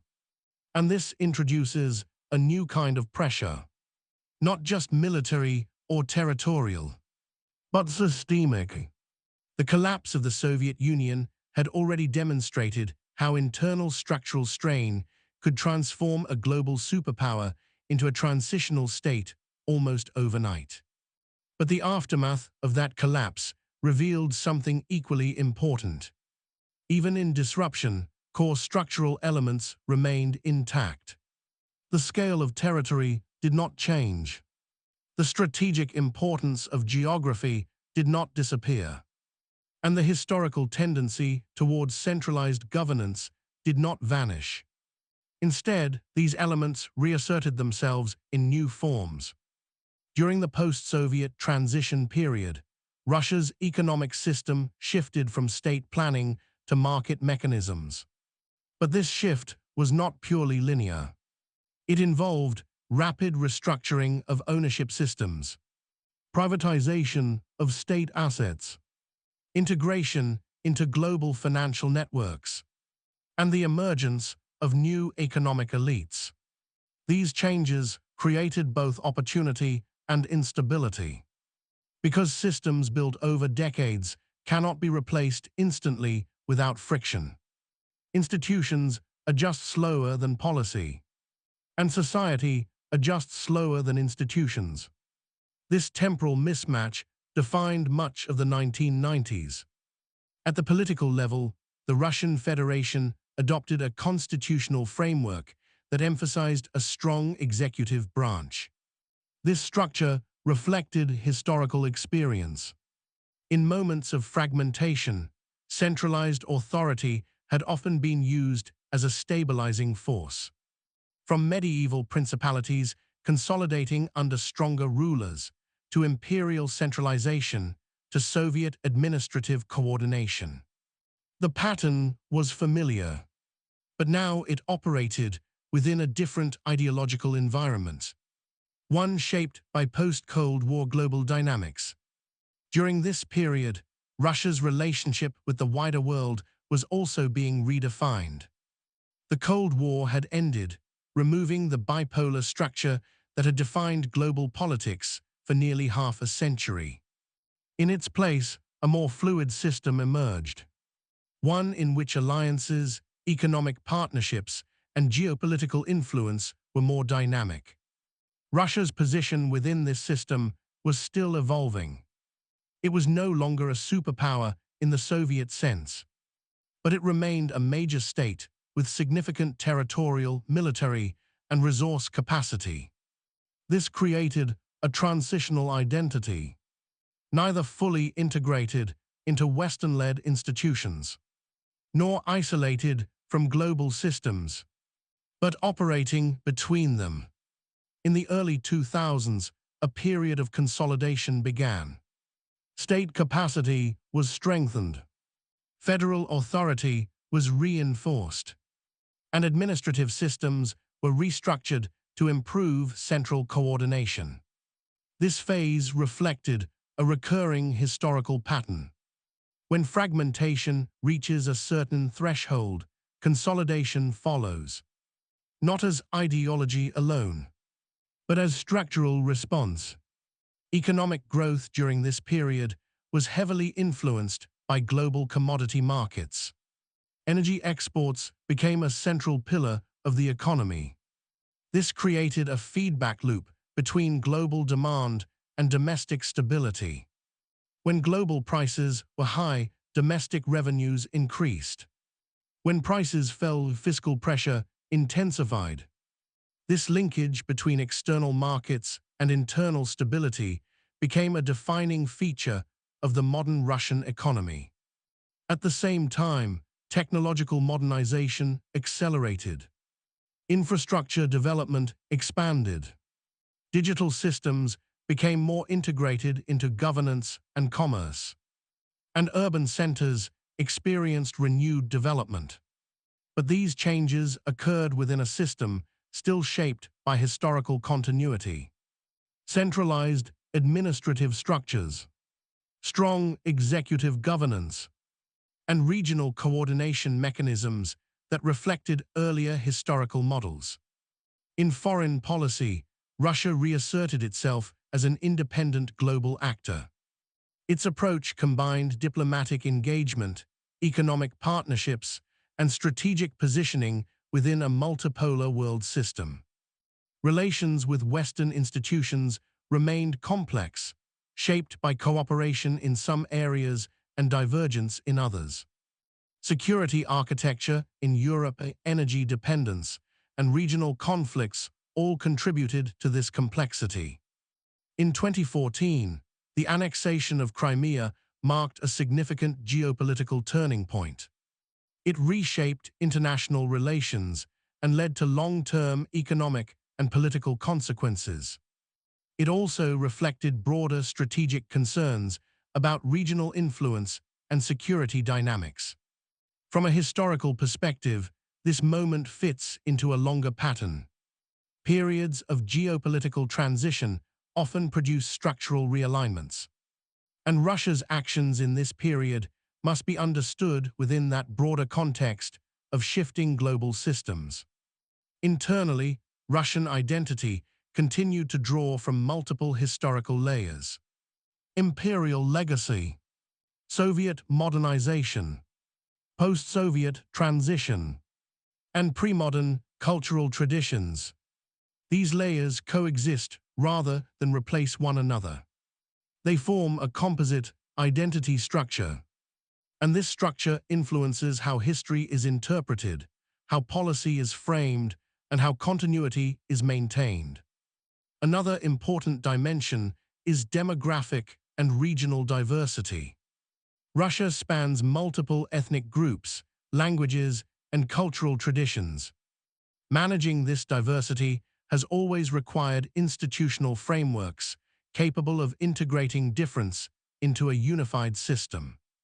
From the imperial administrative system to Soviet nationality policies to modern federal arrangements, this challenge has remained constant, and it continues to shape governance today. Technologically, Russia maintains significant capabilities in aerospace, defense industries, nuclear technology, and scientific research. These sectors reflect long-term investment patterns that stretch back through Soviet and imperial scientific traditions, especially in space exploration, where achievements from the mid-20th century remain central to global historical memory. But beyond specific sectors, what is most significant is continuity of state capacity in strategic industries. Because across Russian history, certain domains have consistently been treated as state priorities. defense, energy, infrastructure, science. These sectors form the backbone of long-term strategic planning across different political systems. So when viewed in totality, modern Russia is not an isolated construct. It is the latest phase in a long continuum of state development. Each era building upon inherited structures. Each transformation reshaping, but not erasing what came before. And each system responding to similar underlying pressures. Geography that demands scale. History that reinforces centralization. Economy that cycles through adaptation. And identity that accumulates rather than resets. From early East Slavic tribal formations, to Kievan Rus' river-based trade networks, to Mongol administrative integration, to Moscow's consolidation, to imperial expansion, to revolutionary transformation, to Soviet centralization, to post-Soviet restructuring. The same long arc continues, not as repetition, but as accumulated adaptation. And that is why Russian history resists simple categorization. It is not a series of separate civilizations. It is a single evolving system moving through different forms. And that system is still active today, still adjusting, still responding, still transforming under the pressures that have defined it for over a millennium. To continue the story of Russia is to confront a difficult truth about history itself. That some civilizations do not simply progress in a straight line. They accumulate experience. They absorb collapse. They rebuild from pressure. And they carry forward memory in ways that are not always visible in institutions alone. By the early 21st century, Russia stands as a state shaped by every major historical layer that preceded it. But more importantly, it stands as a state still influenced by the logic of those layers. The medieval logic of fragmented authority seeking unity. The Mongol logic of hierarchical administration over vast space. The Muscovite logic of consolidation through centralized governance. The imperial logic of expansion across Eurasian frontiers. The Soviet logic of ideological and industrial centralization. And the post-Soviet logic of adaptation to global systems. These are not abandoned stages. They remain embedded in political culture, administrative structure, and strategic thinking. And this is why modern Russian development often appears complex to outside observers. Because multiple historical operating systems coexist at once. Another key factor in understanding this continuity is how Russia relates to time itself in historical memory. In many Western historical narratives, change is often framed as linear progression. Feudalism to capitalism, empire to nation-state, traditional society to modernity. But in Russian historical experience, transitions have rarely been clean substitutions. Instead, older systems often persist beneath newer ones. Institutions evolve, but rarely erase what came before. This creates a layered historical consciousness, where medieval concepts of authority can coexist with modern bureaucratic structures, where Soviet institutional memory remains embedded in contemporary governance, and where imperial geographic thinking still influences strategic perception. This layering is not accidental. It is the product of repeated cycles of transformation under constraint. Because when systems change under pressure rather than through gradual transition, remnants of previous systems are preserved. Not as nostalgia, but as functional necessity. Another important dimension is the role of strategic geography in shaping political behavior. Russia's vast territory is not only large in scale, it is varied in environmental conditions. European plains in the west, forested regions in the center, Arctic zones in the north, and Siberian expanses extending toward the Pacific. This diversity creates logistical challenges that influence governance structures. Transportation networks, communication systems, and administrative coordination must operate across extreme distances. Historically, this has reinforced centralized coordination as a practical necessity.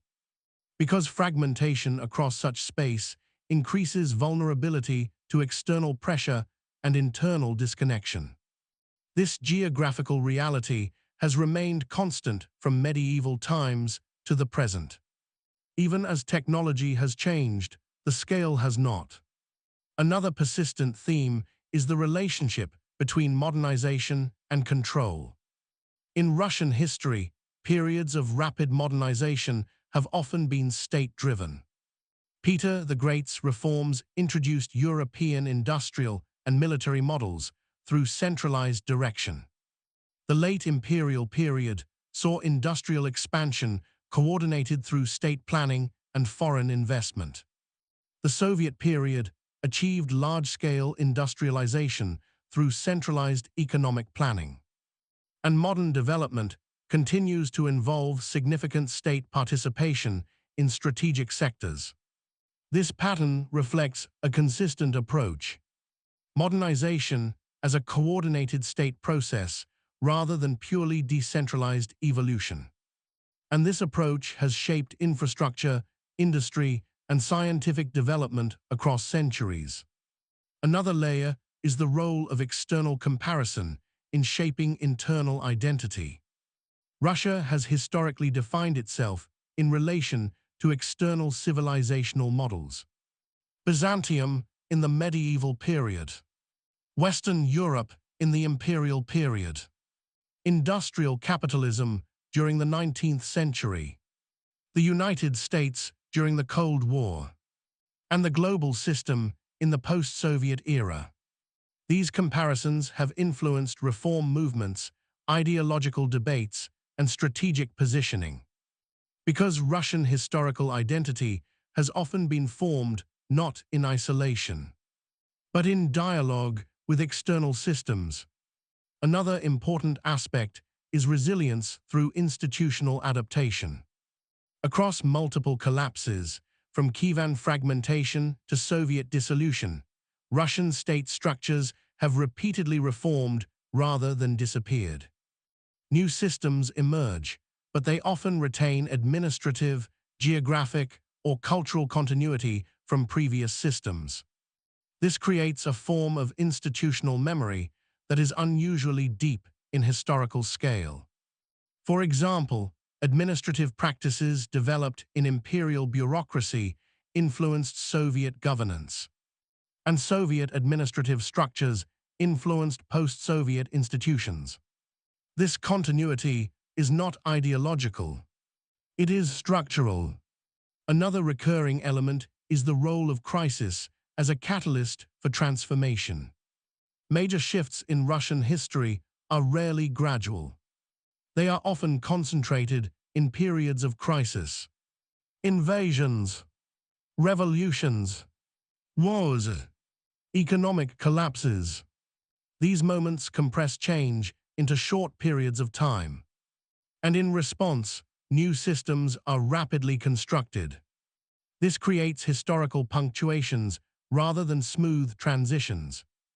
And it contributes to the sense that Russian history moves in cycles of stability and disruption. Finally, there is the question of identity across time.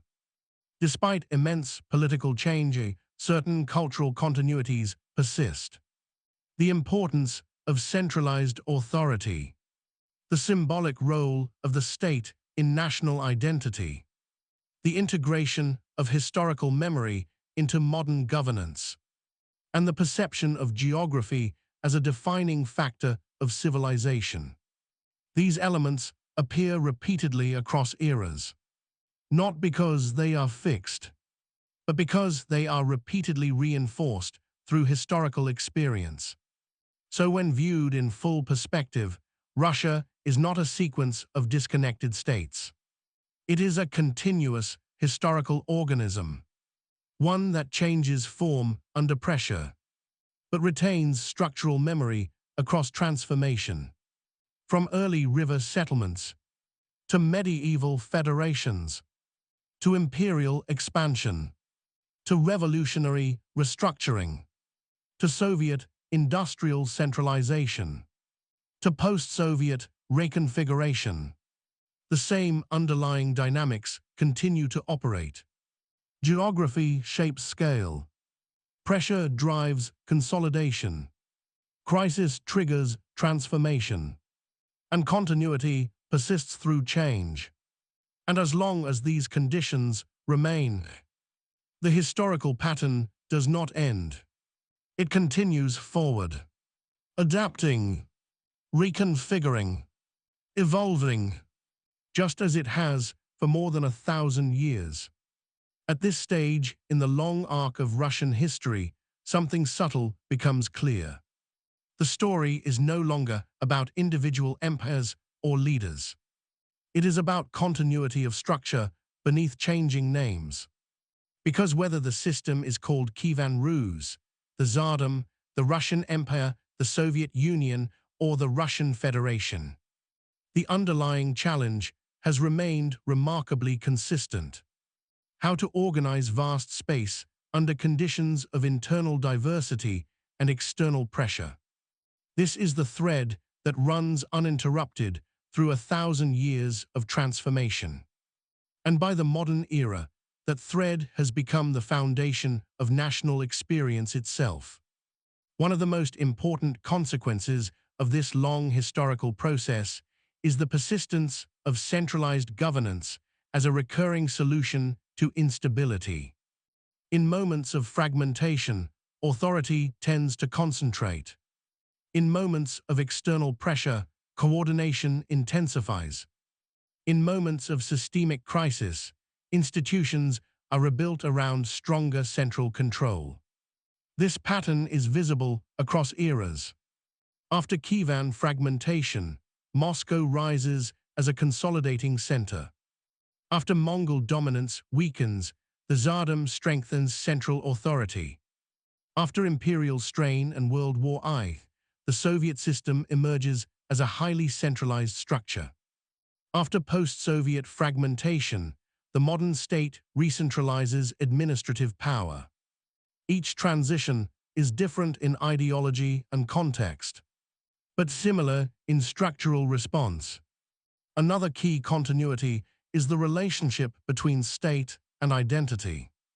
In Russian history, the state has rarely been just an administrative structure. It has often functioned as a defining element of collective identity. From Orthodox Christian legitimacy in medieval Rus, to imperial symbolism in the Tsardom, to ideological identity in the Soviet period. The state has repeatedly served as a framework through which society understands itself. This creates a different dynamic from many other political traditions, where state and identity are more separate. In the Russian historical experience, they are often intertwined. This intertwining also explains why political transformation in Russia tends to have deep cultural implications. Because changes in governance are not only institutional, they are identity shifts. Another dimension is the role of historical memory as a stabilizing force. Across centuries, Russia has preserved institutional and cultural memory even through radical systemic change. The Orthodox Church preserved pre-Mongol cultural continuity during periods of fragmentation and external rule. Imperial administrative traditions influenced later bureaucratic systems. Soviet industrial and scientific frameworks continued to shape post-Soviet development.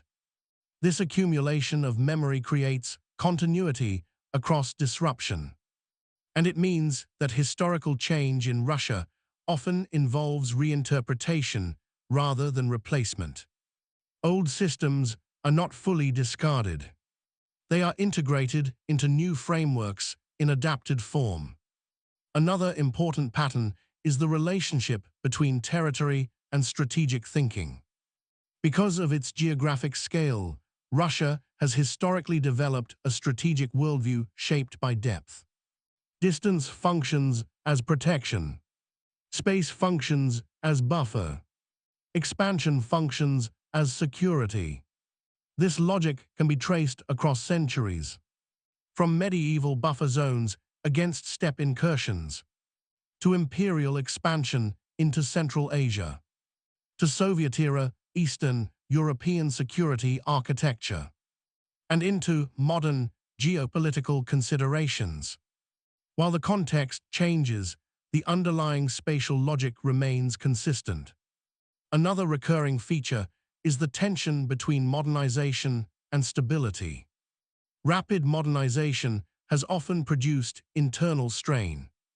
Peter the Great's reforms transformed society, but required heavy central enforcement. 19th century industrialization created new social tensions. Soviet industrial acceleration achieved global technological milestones, but at enormous human and social cost.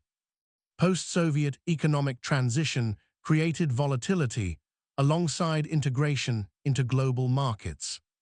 In each case, modernization introduced new capabilities, but also new forms of instability. This tension remains one of the central dynamics of Russian development. Another layer is external perception versus internal reality. Throughout history, Russia has often been interpreted externally through simplified frameworks. As an empire, as a revolutionary state, as a superpower, as a geopolitical actor. But internally, it is experienced as a layered historical system shaped by long continuity. These perspectives do not always align, and the gap between them is part of global historical interaction. Because Russia has always existed in relation to external systems, while simultaneously maintaining internal historical continuity. Finally, there is the broader rhythm of transformation. If one steps far back enough, Russian history appears not as a series of separate chapters, but as a sequence of structural reorganizations, each occurring when existing systems reach their limits, each responding to pressure from geography, economy, or geopolitics, and each producing a new configuration that carries forward elements of the previous one. This is why Russian history resists finality, because no system is fully erased, and no transformation is absolute. Instead, what emerges is layered continuity, a civilization that repeatedly rebuilds itself without losing its historical depth. From the earliest Slavic settlements along river systems, to the formation of Kievan political structures, to Mongol-era administrative integration, to Moscow's consolidation and rise, to imperial expansion across Eurasia, to revolutionary restructuring of the state, to Soviet centralization and industrialization, to post-Soviet adaptation in a global system. The same underlying pattern persists. Adaptation under pressure, consolidation after fragmentation, transformation through crisis, and continuity through change. And in that sense, the history of Russia is not simply a record of the past. It is an ongoing process, still unfolding, still responding, still evolving, shaped by forces that have been active for more than a millennium, and still active today. At this point in the long unfolding of Russian history, it becomes increasingly difficult to separate past from present in any meaningful way. Not because time has collapsed, but because historical patterns continue to echo forward into modern structures. And those echoes are not symbolic. They are organizational. They shape how institutions behave, how crises are interpreted, and how change is managed. One of the most persistent echoes is the relationship between crisis and consolidation. Across Russian history, periods of instability rarely lead to long-term decentralization. Instead, they tend to produce re-centralization. Not always immediately, and not always in the same form, but consistently in structure. After fragmentation in Kievan Rus, consolidation emerges in Moscow. After Mongol decline, centralized Tsardom strengthens authority. After imperial collapse and civil war, the Soviet system forms a highly centralized state. After Soviet dissolution, the modern federation re-centralizes administrative power. Each cycle is different in ideology and context, but similar in structural outcome. This does not imply inevitability in a deterministic sense. Rather, it reflects how governance systems respond to scaled pressure and fragmentation over time. Another enduring pattern is the importance of strategic depth. Few states in history have been shaped so strongly by geography. Russia's vast territory creates both opportunity and constraint. It allows for expansion, resource diversity, and strategic buffering. But it also creates challenges in communication, logistics, and coordination. Historically, this has encouraged governance models that prioritize central coordination. Because fragmented authority across vast space increases vulnerability to disconnection. This geographic reality has remained constant from medieval river systems through imperial expansion to modern infrastructure networks. Technology changes the speed of communication, but not the scale of the space being governed. Another layer is the relationship between legitimacy and historical narrative. In Russian political development, legitimacy has often been reinforced through historical continuity. Medieval rulers linked authority to Orthodox Christian succession. Moscow adopted the symbolism of Third Rome after Constantinople's fall. Imperial rulers emphasized dynastic continuity and territorial expansion. The Soviet state framed itself as the culmination of historical class struggle. And the modern state frequently references continuity across multiple historical eras. In each case, legitimacy is not only legal or institutional. It is historical. It draws strength from connection to prior systems. Another recurring feature is institutional resilience through transformation. Even when political systems collapse or radically change, administrative structures often persist in modified form. Tax systems, bureaucratic procedures, and regional governance frameworks tend to adapt rather than disappear entirely. This creates continuity beneath visible disruption. For example, administrative practices developed in imperial bureaucracy influenced Soviet governance systems. And Soviet institutional structures in turn influenced post-Soviet administrative organization. This continuity is not ideological. It is functional. Another important dimension is economic adaptation under structural constraint. Across centuries, Russian economic systems have repeatedly shifted in response to external and internal pressures. Medieval economies were shaped by trade routes and tribute systems. Imperial expansion introduced resource extraction across vast territories.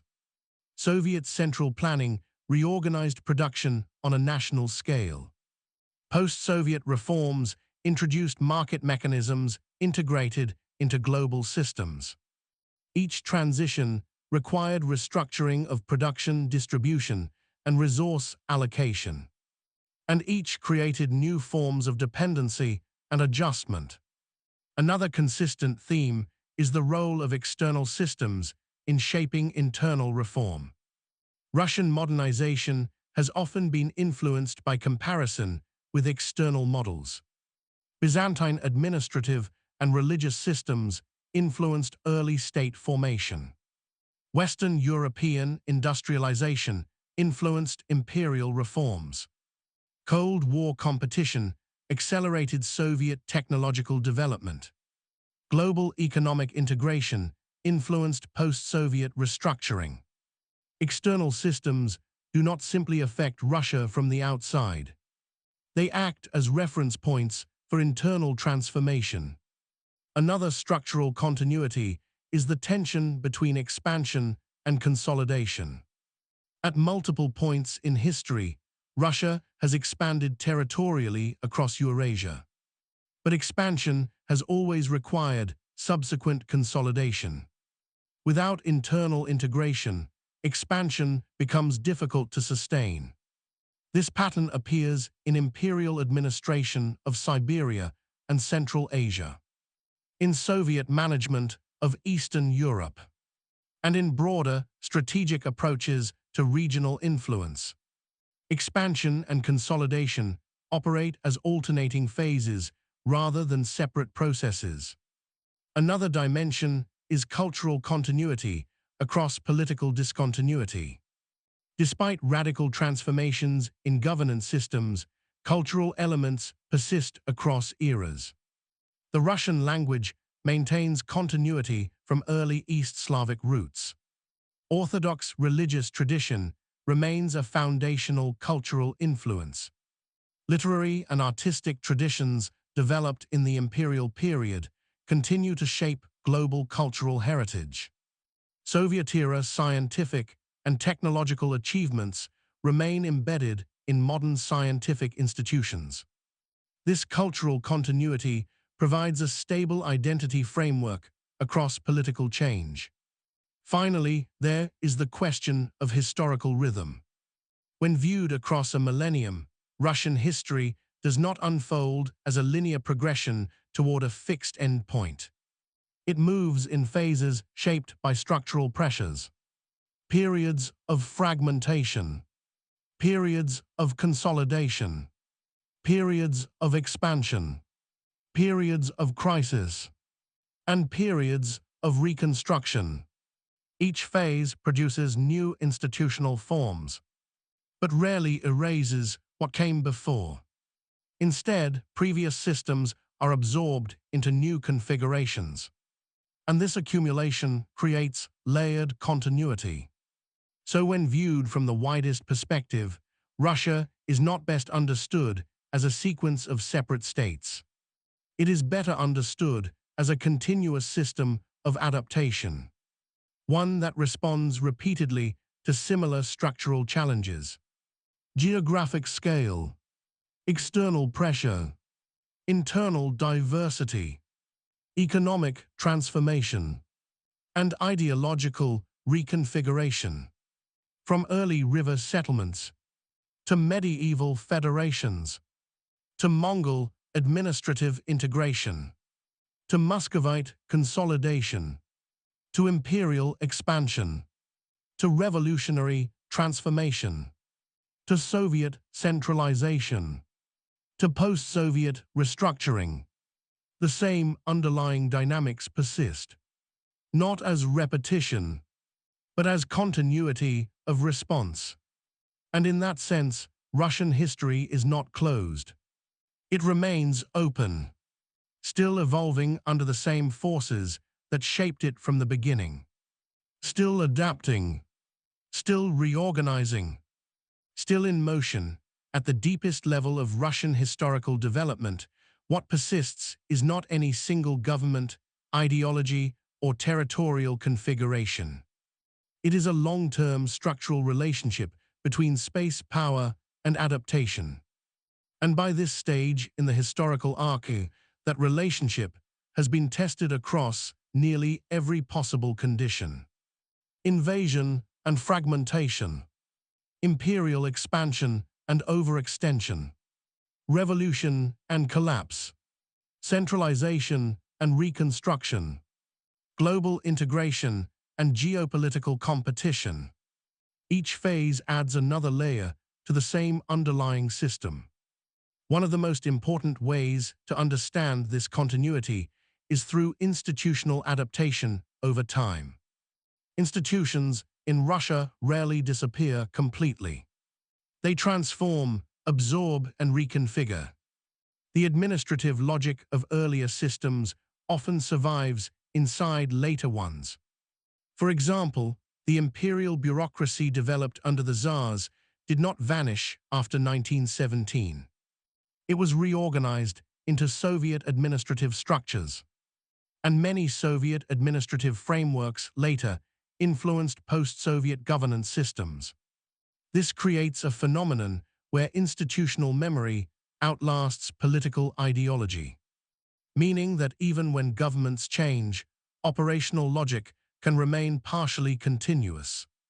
Another recurring feature is the role of centralized coordination in managing complexity. Across vast territory and diverse populations, centralized systems have historically been used to maintain coherence. This is not unique to Russia, but in Russia's case, the scale of territory intensifies the challenge. From medieval river networks to imperial provincial administration to Soviet economic planning to modern federal systems, coordination across space has remained a core governance problem, and centralization has repeatedly been used as a solution under conditions of stress. Another structural continuity is the relationship between economy and state capacity. In Russian history, economic systems have often been closely tied to state organization. Medieval economies were embedded in political tribute structures. Imperial economies expanded through state-directed resource extraction and trade regulation. Soviet economies operated through centralized planning mechanisms, and post-Soviet economies developed through hybrid systems combining market mechanisms with significant state involvement in strategic sectors. This continuity reflects a broader pattern. Economic structure in Russia has rarely been purely autonomous. It has frequently been integrated into state planning frameworks. Another important dimension is geopolitical positioning. Russia's geographic placement between Europe and Asia has shaped its historical trajectory in profound ways. It is simultaneously continental and transcontinental, connected to European political systems, influenced by Asian steppe dynamics, and positioned across vast internal spaces that function as both resource base and strategic depth. This dual orientation has influenced diplomatic behavior across centuries, from Byzantine relations in the medieval period to European power competition in the imperial era, to Cold War bipolarity, to modern multipolar engagement. Russia's external relationships have often been shaped by its intermediate position between major civilizational centers. Another recurring element is crisis-driven transformation. Russian history is marked by episodes where systemic stress leads to rapid restructuring.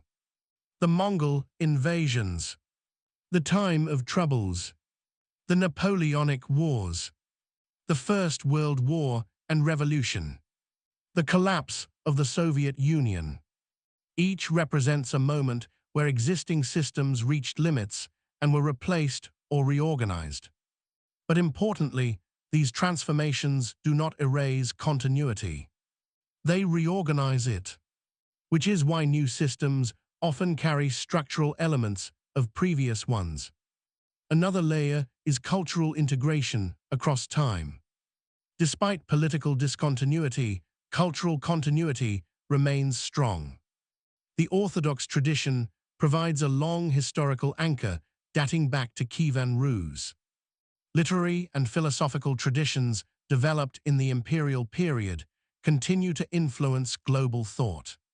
Soviet scientific achievements remain foundational in fields like aerospace and physics.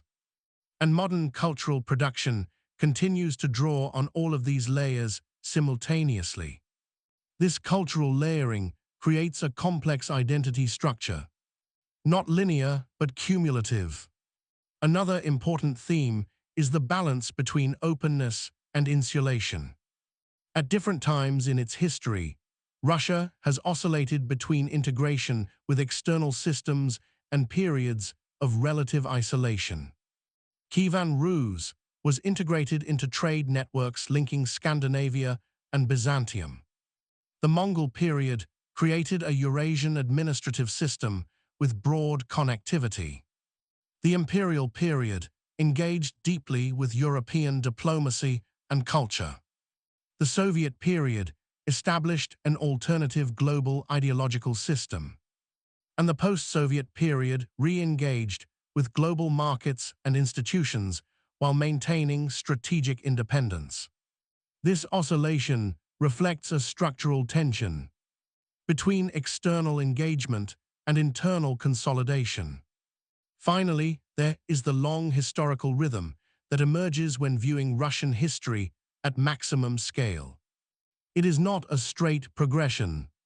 It is not a series of isolated events. It is a sequence of systemic reconfigurations, each emerging in response to pressures created by geography, economy, external forces, and internal diversity, and each building upon the remnants of the previous system. So what remains consistent across more than 1,000 years is not political form, but structural behavior, consolidation after fragmentation, centralization under pressure, adaptation after crisis, and continuity through transformation. From the earliest East Slavic settlements along river corridors, to the formation of Kievan political structures, to Mongol-era integration, to Moscow's rise, to imperial expansion, to revolutionary rupture, to Soviet centralization, to post-Soviet reorganization. The same long dynamic continues, not as repetition, but as accumulated adaptation. And even now, in the modern era, that process remains ongoing, still responding to scale, still adjusting to pressure, still reshaping itself in relation to the world around it. Because Russian history is not something that concludes. It is something that continues to evolve. At this stage of Russian history, the question is no longer simply how the state evolved, but why it continues to evolve in recognizable patterns across radically different eras. Because when you strip away the names of rulers, the ideologies of governments, and even the borders of empires, a deeper logic remains visible underneath. A logic shaped by three enduring forces: scale, pressure, and adaptation. Scale defines the problem. Pressure defines the trigger. Adaptation defines the response. And across more than a millennium, this framework repeats in different forms. In the modern era, this dynamic is still visible, not in the same medieval or imperial forms, but in institutional behavior, economic structure, and geopolitical positioning. One of the most consistent historical continuities is the central role of the state as an organizing force. In many historical systems, the state is one actor among many. In the Russian historical experience, the state is often the primary coordinating structure. This pattern developed gradually. In Kievan Rus, princely authority coordinated fragmented territories. During Mongol rule, external authority imposed a hierarchical administrative system. In the rise of Moscow, centralized governance became a survival mechanism. In the imperial period, the state expanded administrative reach across vast territory. In the Soviet era, the state became the central organizer of nearly all economic and social life. And in the modern era, despite changes in ideology and economic structure, the state continues to play a central coordinating role in key sectors. This does not mean uniformity across time. Each system is different in function and form, but the structural emphasis on centralized coordination remains a recurring solution to systemic complexity. Another important continuity is the relationship between modernization and state capacity. In Russian history, modernization has rarely occurred as a purely decentralized process. Instead, it has often been driven or accelerated by state initiative. Peter the Great's reforms are one of the clearest examples. Western technologies and administrative systems were imported and implemented through centralized directives. Similarly, Soviet industrialization was a state-driven transformation of economic structure on an unprecedented scale. Even post-Soviet modernization has often involved significant state coordination in strategic industries. This reflects a broader pattern. Modernization, under conditions of vast geography and uneven development, often requires centralized coordination to achieve scale. Another layer is the recurring role of external pressure in accelerating internal transformation. External forces have repeatedly acted as catalysts for change in Russian history. Mongol invasions reshaped medieval governance structures. European military pressure influenced imperial reforms. Napoleonic invasion reinforced national identity and administrative centralization. World War I and external conflict contributed to revolutionary transformation. Cold War competition drove technological and industrial advancement, and post-Cold War global integration has influenced economic restructuring. In each case, external pressure does not simply affect Russia. It accelerates internal adaptation. Another key dimension is the continuity of territorial logic. Across centuries, Russia's geographic expansion has followed certain strategic patterns. Movement into resource-rich regions, establishment of buffer zones, integration of frontier territories into administrative systems. This logic is visible in the expansion into Siberia during the imperial period, the incorporation of Central Asian regions, and the strategic positioning of influence during the Soviet era. Even in the modern period, geographic awareness continues to influence strategic thinking, not as conquest alone, but as spatial depth and security architecture.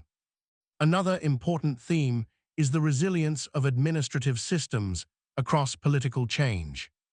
When governments collapse or transform, administrative systems often persist in adapted form. This is because governance requires continuity of function. Tax collection, infrastructure management, regional coordination, legal administration. These systems evolve gradually rather than resetting completely. As a result, institutional memory accumulates across regimes. Imperial bureaucratic practices influenced Soviet administrative structures. Soviet administrative systems influenced post-Soviet governance frameworks. This creates a layered institutional landscape, where new systems are built upon older foundations rather than replacing them entirely.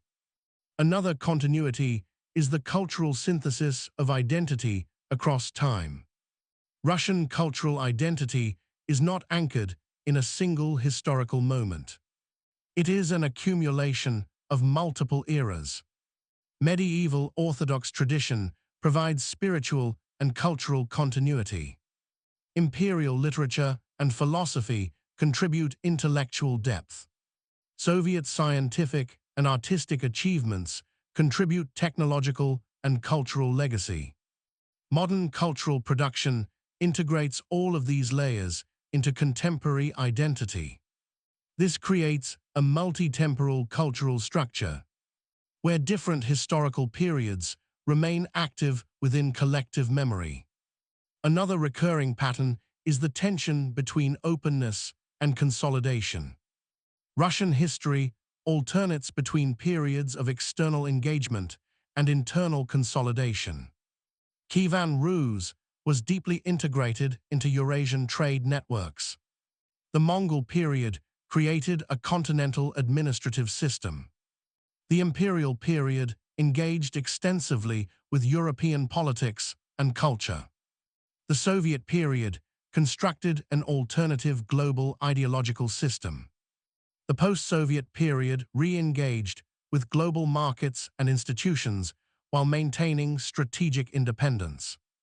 This oscillation reflects a structural tension between integration and sovereignty.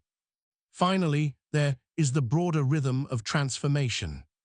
When viewed across a millennium, Russian history does not progress in a straight line. It moves in cycles of stress and response. Fragmentation followed by consolidation. Expansion followed by stabilization. Crisis followed by restructuring. But these cycles are not repetitions. They are accumulations. Each phase builds upon the previous one, and each transformation preserves elements of what came before. So the historical system does not reset. It evolves from early Slavic river settlements to Kievan Federation, to Mongol integration, to Muscovite consolidation, to imperial expansion, to revolutionary transformation, to Soviet centralization, to post-Soviet restructuring. The same underlying dynamics persist. Scale requires coordination. Pressure triggers adaptation. Crisis accelerates transformation. And continuity persists through change. And even now, in the modern world, the pattern has not ended. It continues to operate. Still adapting. Still evolving. Still responding to the same long-standing structural conditions that have shaped it for over 1,000 years. At this point in the long historical continuum of Russia, the distinction between old and new begins to blur even further. Because what appears modern on the surface is often built upon foundations that are far older than they seem. And what appears to be change is frequently a reconfiguration of continuity rather than its replacement. This is especially visible in how the Russian state interacts with long-term structural realities that have persisted across centuries. One of the most important of these realities is administrative continuity. Across different eras, governance in Russian history has repeatedly required large-scale coordination systems. In medieval times, coordination was based on princely networks and river routes. During Mongol influence, hierarchical tribute systems provided administrative structure across fragmented territories. In the rise of Moscow, centralized bureaucracy began to replace regional fragmentation. In the imperial period, a highly structured administrative state managed vast territorial expansion.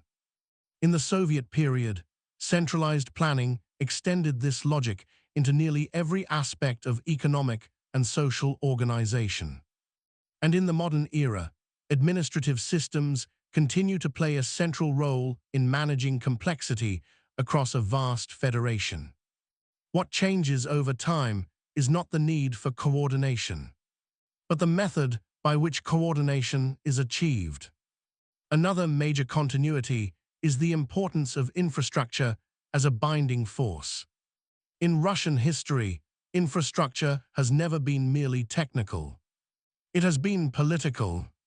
River systems in the early period shaped trade and political organization. Road networks in the imperial period enabled territorial expansion and governance. Railways in the 19th century connected distant regions, and facilitated industrial growth. Soviet infrastructure projects unified economic planning across vast distances. Modern transportation and communication networks continue this function at a digital and physical level. Infrastructure, in this sense, is not just about movement. It is about cohesion. Another recurring theme is the relationship between center and periphery. Across centuries, Russia has maintained a dynamic tension between central authority and regional diversity. In Kievan Rus, this tension manifested in semi-autonomous principalities. Under Mongol rule, local rulers maintained authority under external oversight. In the Tsardom, Moscow gradually absorbed regional powers into a centralized system. In the imperial period, governors managed diverse regions under a unified state framework. In the Soviet period, central planning sought to standardize regional economic and political structures.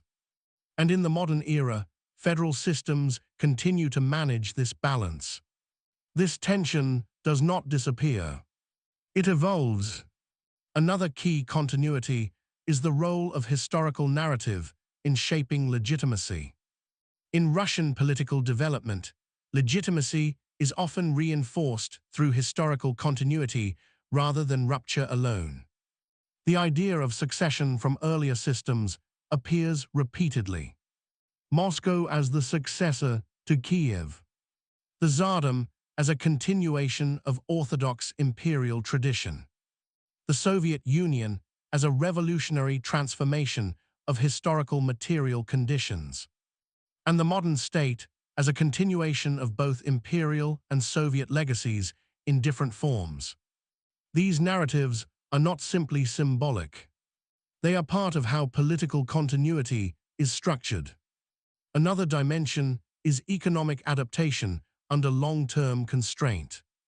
Russian economic systems have consistently evolved in response to environmental and geopolitical conditions. Agrarian, river-based economies in the early period. Tributary systems under Mongol influence. Resource extraction and trade expansion during the imperial era.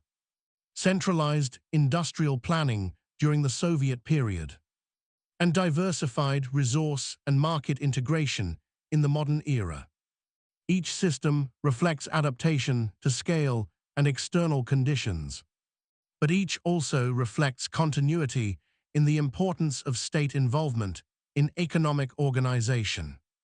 Another recurring pattern is external comparison as a driver of internal reform.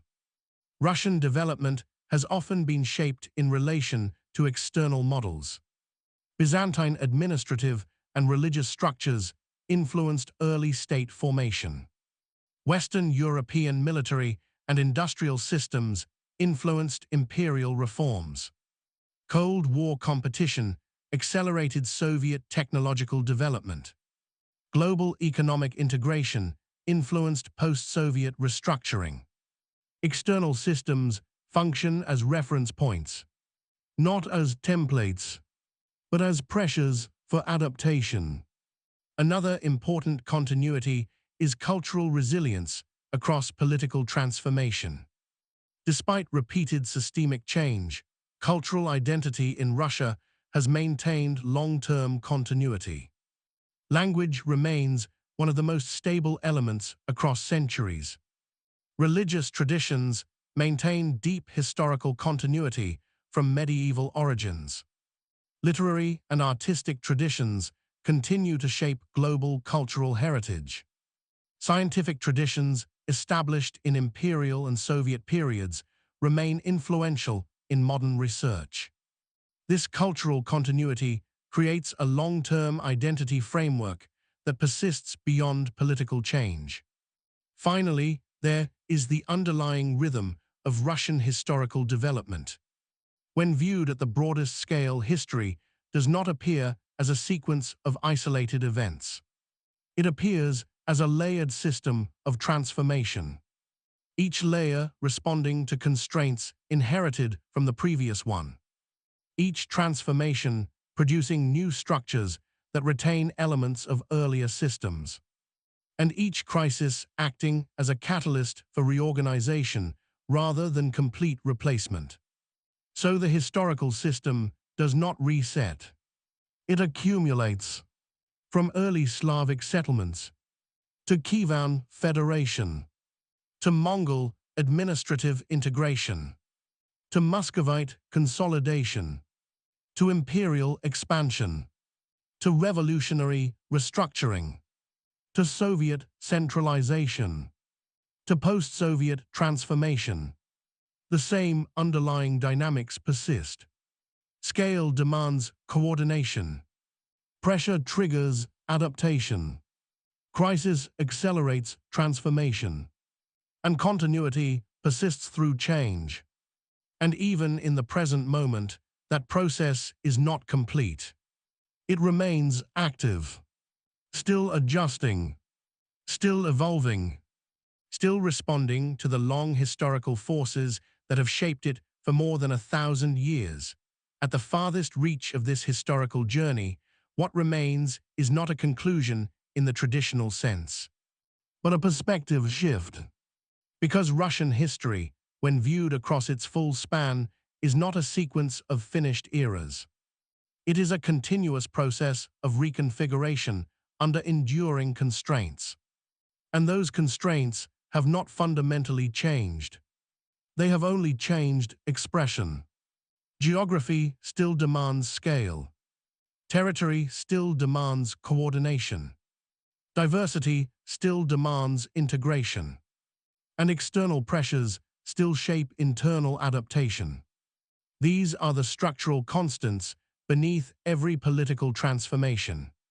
From the earliest East Slavic settlements along river systems, where survival depended on trade routes and localized authority, to the formation of Kievan Rus, where loose federation required coordination through princely networks, to the Mongol period, where external rule imposed hierarchical administrative systems over fragmented territories, to the rise of Moscow, where consolidation became a survival strategy under conditions of political fragmentation, to the Tsardom, where centralized authority expanded across Eurasian space, to the Russian Empire, where imperial governance attempted to integrate vast and diverse populations under a unified structure, to the revolutionary rupture of 1917, where imperial systems collapsed under the weight of war and internal strain, to the Soviet Union, where centralized ideological and industrial systems reorganized society at unprecedented scale, to the post-Soviet Federation, where inherited structures were adapted into new economic and political frameworks. The same underlying dynamics continue to operate, not as repetition, but as adaptation across time. One of the most important lessons from this long historical arc is that political systems in Russia rarely disappear without leaving structural residue. Institutions evolve rather than vanish. Administrative practices are repurposed rather than discarded. Cultural memory persists across ideological transformation. And governance systems repeatedly reorganize around similar challenges of scale and coordination. Another key insight is that Russian history cannot be understood through linear progression alone. It must be understood through accumulation. Each era adds structural layers. Each transformation builds upon previous systems. And each crisis forces reorganization rather than total reset. This creates a layered historical architecture, where medieval, imperial, Soviet, and modern elements can coexist in different forms within the same evolving system. Another defining feature is the recurring centrality of the state as an organizing principle. Across centuries, the state has functioned not only as a governing institution, but as a coordinating framework for economic, social, and territorial complexity. Its form has changed repeatedly, but its structural role has remained remarkably consistent. This continuity is not ideological. It is functional. It arises from the scale and diversity of the space being governed. Another enduring pattern is the relationship between crisis and transformation. Major shifts in Russian history are consistently preceded by systemic stress. Fragmentation of Kievan Rus, Mongol invasions, dynastic instability in the time of troubles, imperial collapse during World War I, Soviet dissolution in 1991. In each case, crisis did not simply destroy systems. It triggered reorganization. New structures emerged in response to systemic limits. Another key continuity is the interaction between internal development and external pressure. Russia's historical trajectory has frequently been shaped by external forces. Byzantine cultural influence in early state formation, Mongol administrative integration, European military and technological competition, Cold War geopolitical rivalry, and modern global economic integration. External systems function not only as influences, but as catalysts for internal adaptation. Another important dimension is cultural continuity across political change.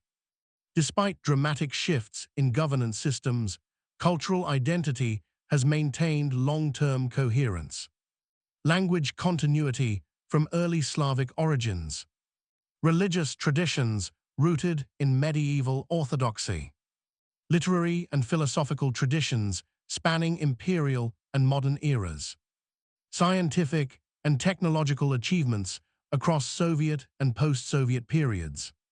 These cultural layers form an enduring framework of identity that persists across political transformation. Finally, when viewed at the widest possible scale, Russian history reveals a recurring structural rhythm. It is not linear progress. It is not repetition. It is cyclical adaptation within continuous accumulation. Systems form under pressure. Systems consolidate under stress. Systems transform under crisis. And systems retain structural memory through each transition.